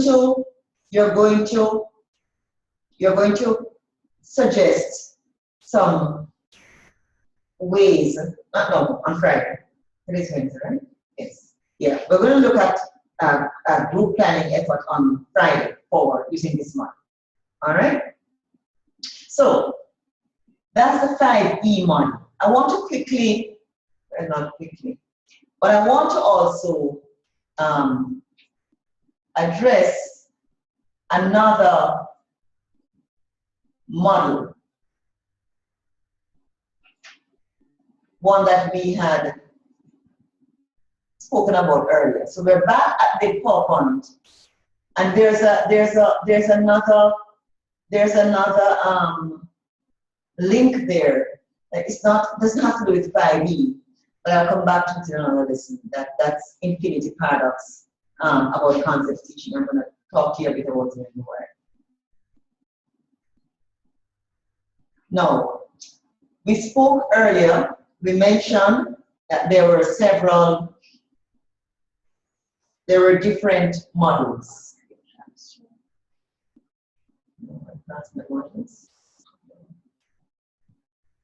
All right. I did say that we have the 5E instructional model. We have a model for concept instruction developed by Monterello, and we have another one which is called the learning cycle model that we can also use. We are not going to look at the learning cycle model, but we will look at the concept instruction model, which is based on what we were doing earlier on inductive and deductive thinking. So this is the Monterello, the basic concept teaching model. Another inductive model. And this model says we start the lesson with an interesting introduction to arouse learners' curiosity or to orient them with the task. So it's similar to the engage phase, similar purpose. Okay? Here's where it deviates. So you present students with examples and non-examples of the concept. So these are examples, these are non-examples of the concept. And then you develop a set of questions or cues and student activities in order to draw attention to the critical attributes of the concept and similarities and differences in the examples and non-examples. So the next step is to say now, how is the banana like the pear? Okay? How are they different? Okay? And so you develop a set of questions to help the students to be able to compare and contrast. Like I said, this concept teaching model is ideal for concrete concepts. It's an inductive model. All right? And then when you are satisfied that the students are able to differentiate between the examples and non-examples, the next step is for the students to write a clear definition of the concept. So here is now, you've come up with a rule and elicit it from students or states in meaningful terms. So the whole idea is for the students to come up with their understanding, come up with a definition from the examples and non-examples. So through discussion, place the concept in context with other related concepts that are part of the students' prior knowledge. So here we're dealing with the coordinate concepts. So we have just looked at osmosis. So we have looked at, we have our cucumber, we have put it in water, we have put it in salt, we have put the cucumber in sugar solution, we have done all of these with the cucumber, and we have looked at cucumber, we have looked at other fruits and vegetables in osmosis, right? What do we notice about osmosis? We have a jar where there is diffusion taking place. And we say now, how is this different from this? So you drop some food coloring, just like food coloring inside a glass of water. You ask, how is this example different from this with the cucumber in the water? Well, for one, you don't have any membrane through which the liquid is moving in the diffusion activity. There's something missing. So you make a distinction between diffusion and osmosis. So what you're trying to do is to make sure that the coordinate concepts are not confused. You understand what I'm saying? So this point, through discussion, place the concept in the context with other related concepts is an important part of this model. Because students often confuse coordinate concepts. And you want them to make sure they know, no, I have said this and I have not said that. Why? Many times we don't do that. We think that once we have the definition, that's enough. It's not enough. And then you assess concept mastery at a minimal level, that is determined they can actually discriminate between new examples and non-examples. And then you assess at a more advanced level where they have to apply the concept in new situations. So notice that in each of these, in both of these models, you have an engaged phase, a phase where there is an introduction and this is novel. It is to arouse curiosity. It is to help the students to get involved. They are given opportunities to explore the concept in some way. There is a clear assessment component, and there's a clear phase in which they are applying the concept at some other level. Concept instruction. So what you can deduce from that for us to address teaching conceptual understanding, there is a need for us to confront what the students know, for them to apply it, for them to use it, for them to explore it. This is very important. Right? So when we're talking now, when we're moving on to look at the how do we teach the concept and how do we get students to learn, we have to bear in mind that these are important components of what is it we're going to do. Okay? Any questions?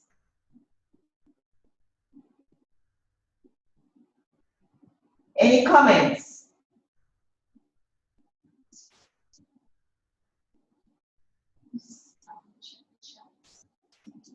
Check the chat.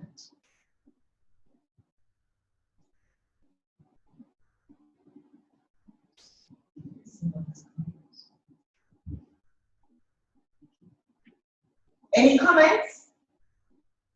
Any concerns? Any fears? Nada. Zilch. I'll let you find more. You like the 5E more? And the Yeah, I was. Yeah. Yeah, I was just about to ask if there's one that's superior to the other because I'm looking for the 5D model too. Yeah, that's understandable. The 5E has, but it takes a longer time. All right, it takes a longer time. Okay, but both of them address the similar kind of path. And always, if you're dealing with concept teaching, you have to confront misconceptions. And either way, you do it explicitly, you use examples, non-examples, and you ask the questions. Questioning here becomes a very important part of any concept teaching model. All right? Okay, so let's bring this to closure. All right. The reason why this slide is here, you will find out on Friday. Okay? So it's not as if I'm going crazy. It's just that I wanted to do something with it. So we'll do this on Friday. No, I said that I was going to talk a bit about the other ways of classifying concepts. All right?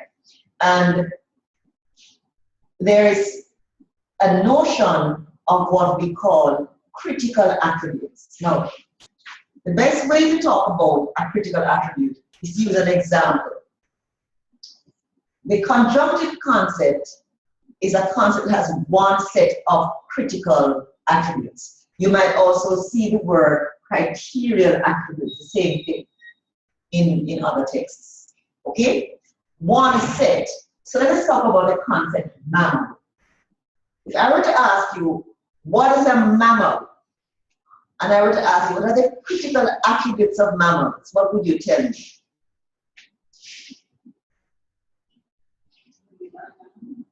Mammals live on land. Hang on. Mammals live on land. Is that true? No. Is that true? No, not true. It is Not critical to being a mammal. correct. Tell me another one. Blooded. Mammals are from the animal kingdom. So, all right, let me not go there. It's a critical attribute. It must be from the animal kingdom. All right, I don't think it's critical, but it's an attribute. All right, fine, because, all right, continue. Tell me some more. Mammals are vertebrates. Is that true? Yes. All mammals are vertebrates. All right, so that's critical. All right, tell me some more. They carry their young inside until when?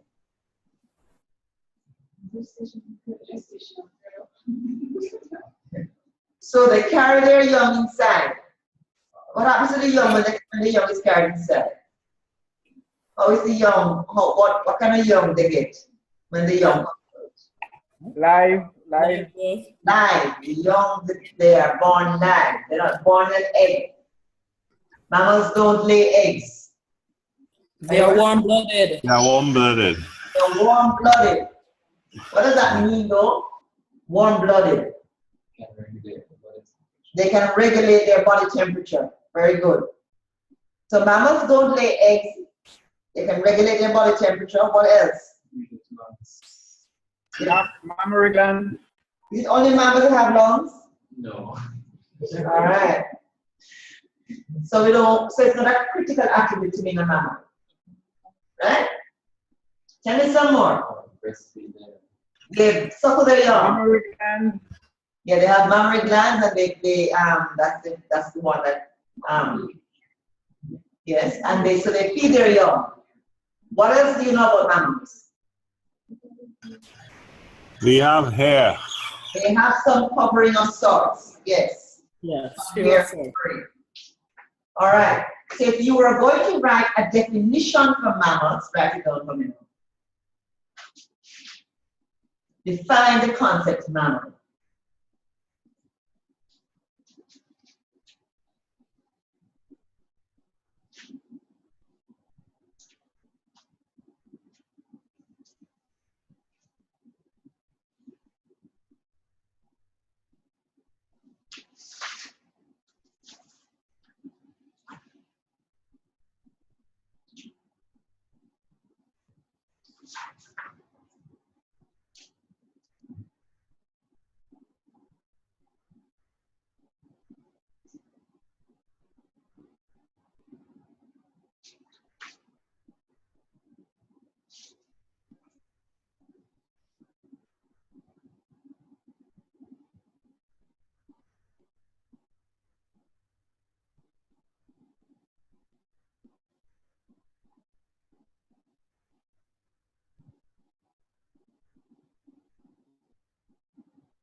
And I don't want to take the definition, as you can remember from when you were in primary school. All right, who's going to tell me what's a mammal?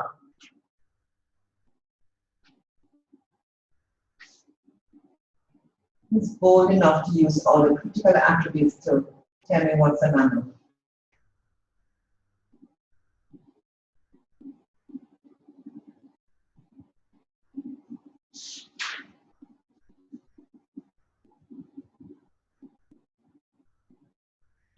What is the purpose of the hair on the mammal? What's that? Keep it warm. Keep it warm, okay. Okay, mammals are warm-blooded creatures that produce live young, which are fed by suckling or mammary glands. These mammals have some covering that aids in the regulatory process by keeping you warm. Is the covering that aids in the regulatory process? Sorry, delete regulatory process. They have some covering of sorts that keeps you warm or keeps them warm. Okay. Everybody just want to tackle any part of that concept that might not be quite correct? A definition? Could you read it over again, please? Mammals are warm-blooded creatures that produce live young, which are fed via suckling or mammary glands. These creatures have some covering of sorts that aids in keeping these creatures warm. I wouldn't use creatures. I would probably say mammals are animals from the vertebrate group. Yeah, I was just about to say it's better to say warm-blooded vertebrate. Yeah, good. So we can use biologist creatures and put the word vertebrates there. Mm-hmm. What about the warm part?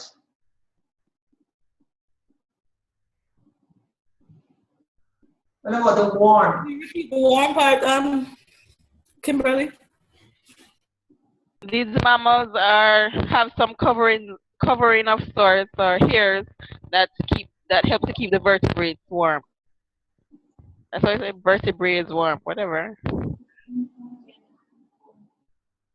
Some biologists help me out. That part needs fixing.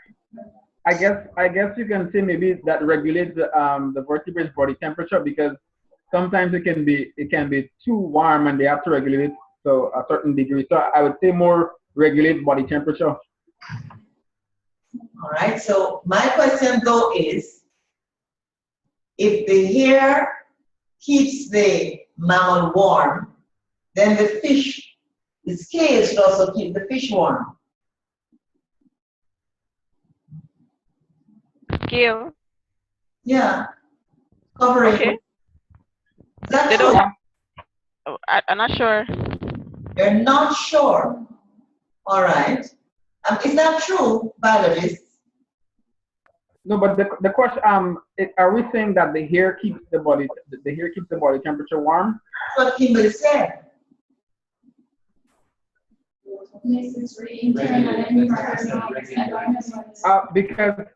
Because I thought you said a protective covering, and it has to do with blood too. It has to do with the blood, I believe too, because when like with the blood and the vessels, when you have dilation and contraction in terms of body temperature regulation, when the blood vessels dilate and contract, you have some level of regulation occurring there. More blood flow. That's true. Reduce blood temperature, etc., and well, vice versa. All right, so it's the internal body temperature that is being regulated. Yes. Osmoregulation. So then what is the purpose of the hair? What is the purpose of the hair? What's the purpose of the hair? There's a lot of arguments with respect to the hair, because like from the skin, the hair follicles, like but sometimes I think secrete some kind of I'm not too sure if it's or the hair follicles allow for the secretion of chemicals that protect. I can't remember. Let me not give the wrong information. It does also help with the heat, because it works along with the blood vessels and everything. The ear stands on end when they're too hot, too cold. The hair stands on end, so it works along with the internal part, the blood and the blood vessel, to keep so it helps. It aids in. It does not do it by itself, but it aids in. It does help. It does help, and you find that in animals that live in temperate countries, their hair will get longer at certain times of the year, and then they shed at other times more so. But I want to make the point that there are many mammals that they don't have the hair on their, for example, if women were depending on hair to keep them warm, then all of us women who shave their legs and arms would be doomed. Outside of that, have you ever seen a hairy whale? So, right, I did say, initially I said these mammals have some covering of sorts, because they did say covering and not hair of sorts. So I was thinking about the whale, because the whale have blubber to help keep them warm. Yeah, but where's the blubber? Pardon me? Where's the blubber? Under the skin. All right, so we're talking about on top of the skin, though. Okay, I'm not sure about that. Yeah, right. That's my point. So there's more to it than the regulation of the body temperature. The hair, the covering does help. Okay.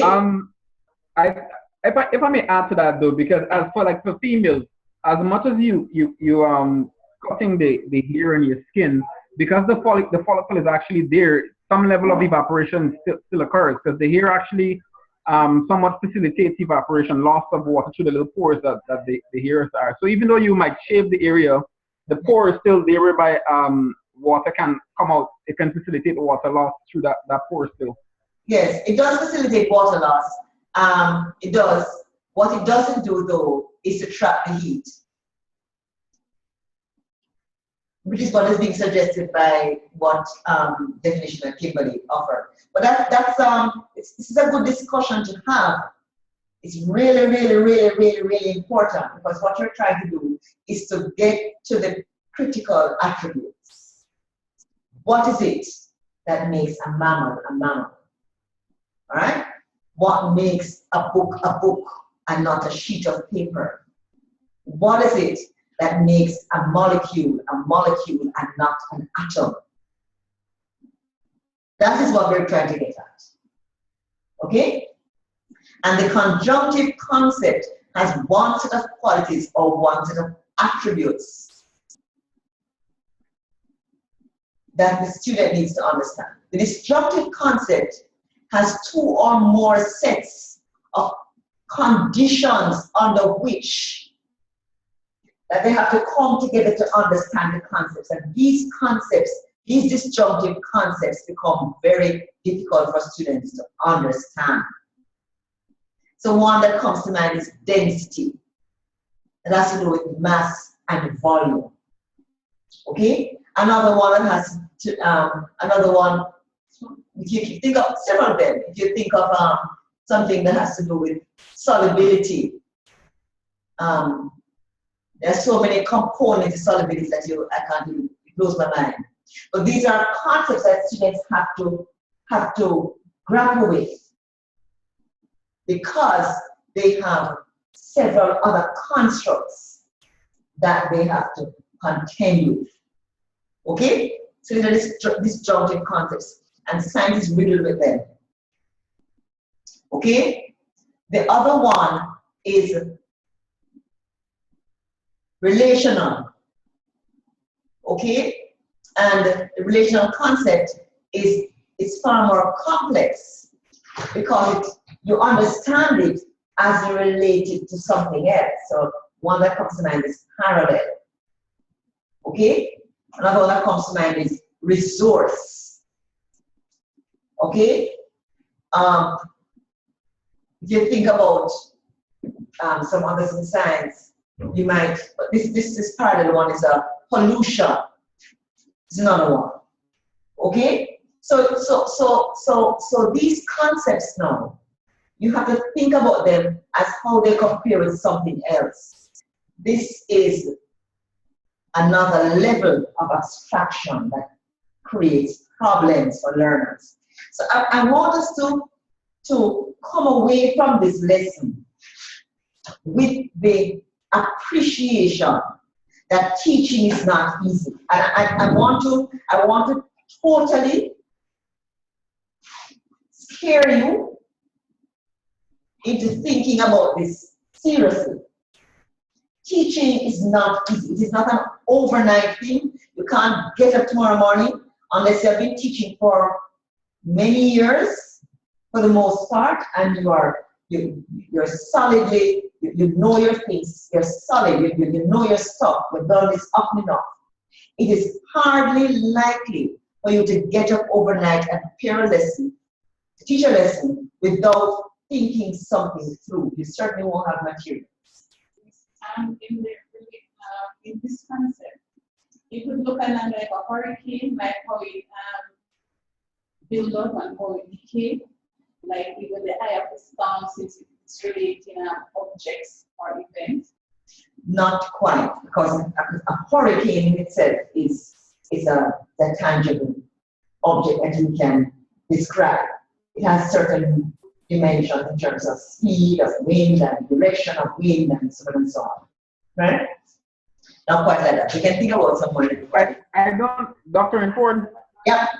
I'm not quite clear on this type. This one is a bit challenging to me, because I'm not getting the relationship between the object or events, and then I'm seeing the example pollution, but I'm trying to think about them and I'm not making the connection really. Sorry, let me get you. You're trying to think of, so the relational concepts compare or describe relationships. So it is relationships. So if you think about, so it's not the thing, it's a relationship. So if something if you say that this is pollution, okay? If you're saying that this is pollution, you've got to show the relationship between the pollutant, okay, and the experience.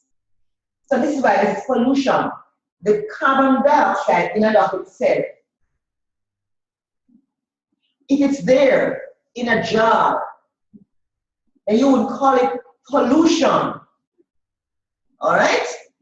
The garbage is not pollution. Pollution has a different, you have to think of how is the garbage disposed of? What is it doing to the environment? So it is a relationship that you're looking at. Similarly, parallel. Something can't be parallel. You couldn't describe the one edge of my ruler as parallel. It has to be parallel to the other edge. You understand what I'm saying? So I'm thinking now, because I'm thinking about like land erosion. Like deforestation, trees are gone. Now the soil is exposed to raindrops and other agricultural activities. So in those events, the land will slide, or you will have it disintegrated from the initial farm. Yes. So if you think, well, I think some about land, about erosion, because erosion has to do with the movement of the topsoil, the movement of the, but that in and of itself, that phenomenon is a discrete phenomenon. In other words, you couldn't look at the land, let's get this right. What are you relating the land to? The movement of the soil, why you would call it relational concept. One doesn't have to think about the movement of the soil in relationship to something else for you to describe it as soil erosion. But if you think about pollution, you've got to be comparing these two things. The same with parallel, and I'm going to try and think of some more so I can know that you're going to deal with science. But I understand the one with pollution. The one with pollution is actually really clear, so I got that one. You got pollution? Yes, that one is really clear. I understand it when you explain it. Well, you have got parallel. The parallel one, I'm not getting, no, I don't think I got that one as yet. Let me explain. You can't say that the wall is parallel. That doesn't make any sense. The only reason why the wall is, you can say something with respect to the wall and use the word parallel is if you're going to say the ceiling is parallel to the floor. Or the two opposite sides of the rectangle are parallel to each other. But you couldn't say that the left side of the field is parallel. Parallel to what? It has to be in relation to something else. The word parallel is not used like that. You see what I'm saying? So it is because of this relationship to the other side, the opposite side, why you can describe it as parallel. It in and of itself can be parallel. It can only be parallel as you compare it with something else. You see what I'm saying? Yeah, I got you. You got it, right. That's what it is. All right? So we can perhaps think about some other concepts like that. We can try and think about some more. When you come to class on Friday, I'll ask you to see if you can get same thing like perpendicular. All right? Those are concepts that are relational. All right? So when we're dealing with concepts, I was making a point that teaching is not easy. And it requires critical thinking. You've got to think about what you're doing, why you're doing, how you're going to sequence it, why you're sequencing it in this way, how you're going to start, how you're going to end. It is, listen, teaching is not easy. Have I said it often enough? It's not easy, but it is a wonderful thing to do. It is a wonderful thing when you can take a concept and deconstruct it so that little children can understand that air takes up space, that air exerts pressure, that air is important, yeah? Without saying, take out your notebooks and write these notes. Do you understand? This is where I want us to get to. That learning, significant learning can take place even without this intense attention to note keeping and recitation. Because if that is what we're doing, then we're not likely to have meaningful learning taking place. And we spoke about this, and we're going to just end with it. We want to make sure we're clear that this takes place. The interpretation, the rearranging, the comparing, the storage, the preparation, these processes must be taking place when we are teaching.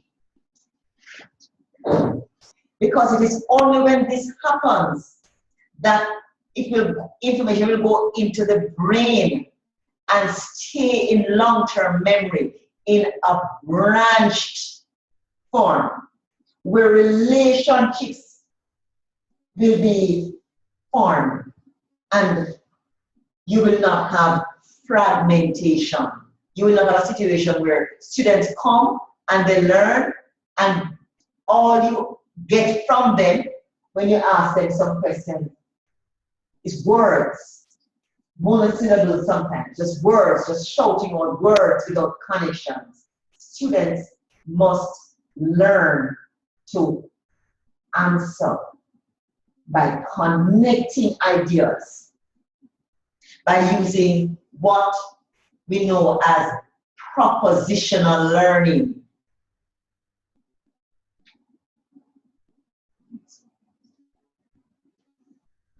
Propositional learning, where students connect ideas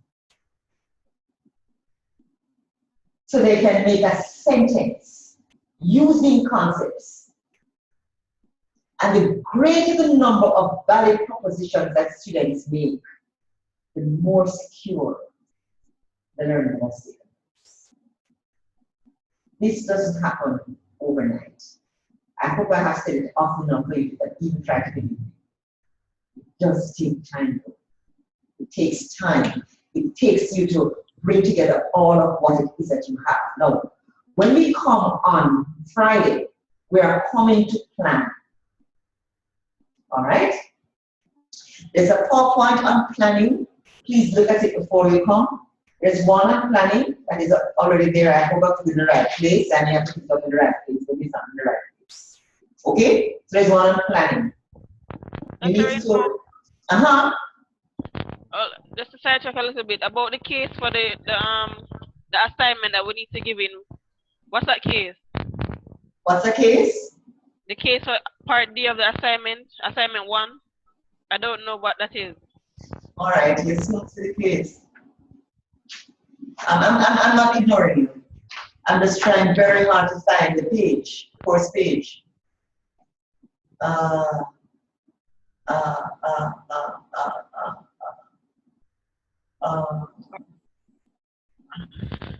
Or better yet, you could tell me the name of the case and I'll search it. Mr. Sharp. Mr. Sharp's lesson. It's actually a written. I didn't give it a video.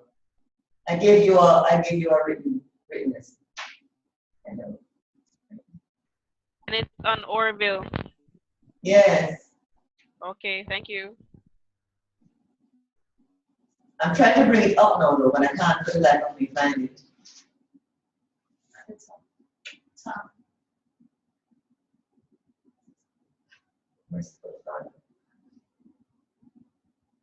But it's supposed to be here.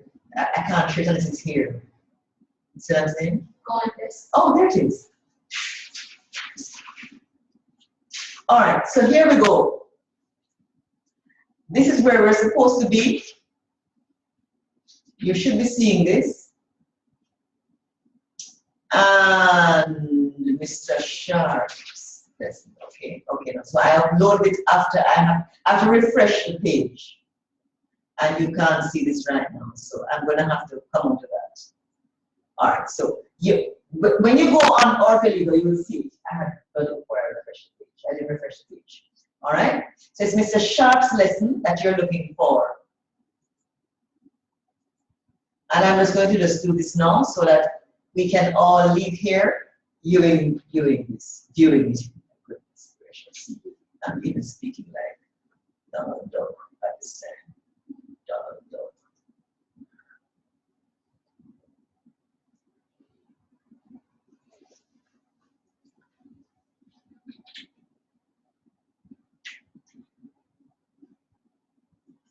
I'm trying to bring up your course page. I'll do send it a while. See, this is the mistake I made. I put most of these things here, but this is where you are.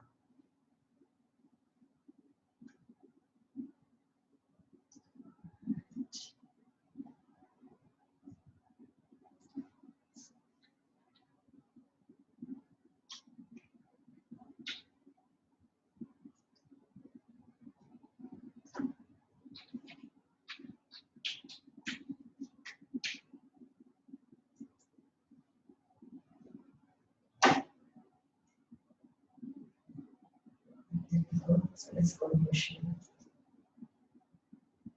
This is the new one. Let's see. Yeah. So you're now seeing my screen. You're seeing the Orwelli screen. So you have Mr. Sharp's lesson. That's your case. Okay, that's your case. And so we have, all right, so I need to put up the lesson on planning, the PowerPoint on planning. I haven't put up it. All right, fine, it's on the other page. So I'll put the PowerPoint on planning. I'll do it before I leave here this evening, so it's easy for you to see it. Yes, that is it. It's Mr. Sharp's lesson. Dr. Rainford. Yep. One more thing, the group assignment, you're going to give us instructions for it, right? Because I don't remember what you had said in the first class. Okay, so you've all been given a what you call it? A strategy. Right. A topic. A strategy. A topic, and you're now supposed to make a presentation on it. And it is actually on your assignment 2, part 1. Oh. If you read the instructions, you will know what to do. Now I want you to come with questions now. So you're going to read it. All right? So if you go to your assignment here, you will see it. I'm Dr. Rainford. I'm not too sure about discrepant event. I'm not too sure on that. I've never done that. Sorry, what event? Discrepant event. I know you've never done it. That's why you're going to learn our friends and tell us. So, I know. Are we going to go through it?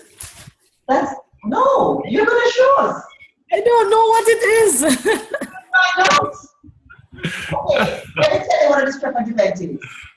You see, go back to the lesson we just saw with the teacher when she inverted the glass and the water did not come out. That's a discrepant event. Where she put the glass turned down and the water didn't go in, that's a discrepant event. In other words, it is something that goes counter to your intuition or expectation. That's what that is. We'll have to do some research on it. Yes, you will have to. You will all have to. All right. So you have your strategy or your technique. You have the instructions, and we have said that this is going to be done next week, Friday. We did say that. I want to make sure everybody is clear It's next week, Friday. The original date would have been on Wednesday, but on Friday and on Wednesday, we are going to be spending days, those 2 days, looking at planning and actually planning and working through. Lesson plan, unit plan, getting our hands dirty and our feet wet. Right? So when we're finished, you should be able to function. So after today's lesson, you're clear about concepts, and you should be able now to take that into the planning. We're going to be coming to plan on Friday and on Wednesday. So you see, I told you by the time we're finished with the course, you will have done most of what it is that you are supposed to do.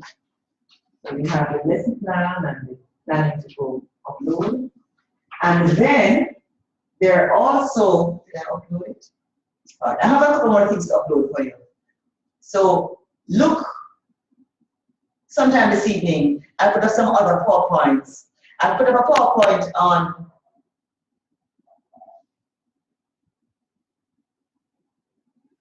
the Madeline Hunter Instructional Theory to Practice. We'll look at that. We will be able to go through all of them, but I'll take you through some of it on Friday as well. Madeline Hunter. All right. So I have 3 PowerPoints to go up for you, and then I'll do a summary. Excellent. Any questions? Could you please repeat what you said about Wednesday and Friday? My internet was fluctuating. All right. I said that on Friday of next week is when you're going to demonstrate your show and share your understanding of the strategy that I have given you to share. I said it should have been Wednesday and Friday, but I made the adjustment for the very first class. And by now, having done this engaged component, you should be in a position, you should begin to think about what you're going to do for your introduction to your lesson.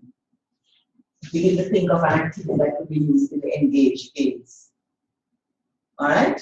And we're going to look at that, though, more critically on Friday and on Wednesday of next week.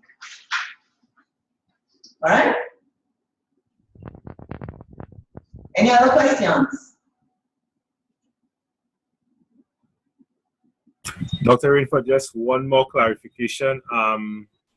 For assignment number 1, you said that the lesson is supposed to be used for parts C and D. Am I correct? Yes. Yeah, and I think I made an error there. You know. Let me go ask. No, it's describe the action of the teacher and the learner during an inquiry lesson. Yeah. So it's an inquiry lesson. It doesn't necessarily relate to the lesson that I have. That was my error. Okay, thank you. All right? It's my error.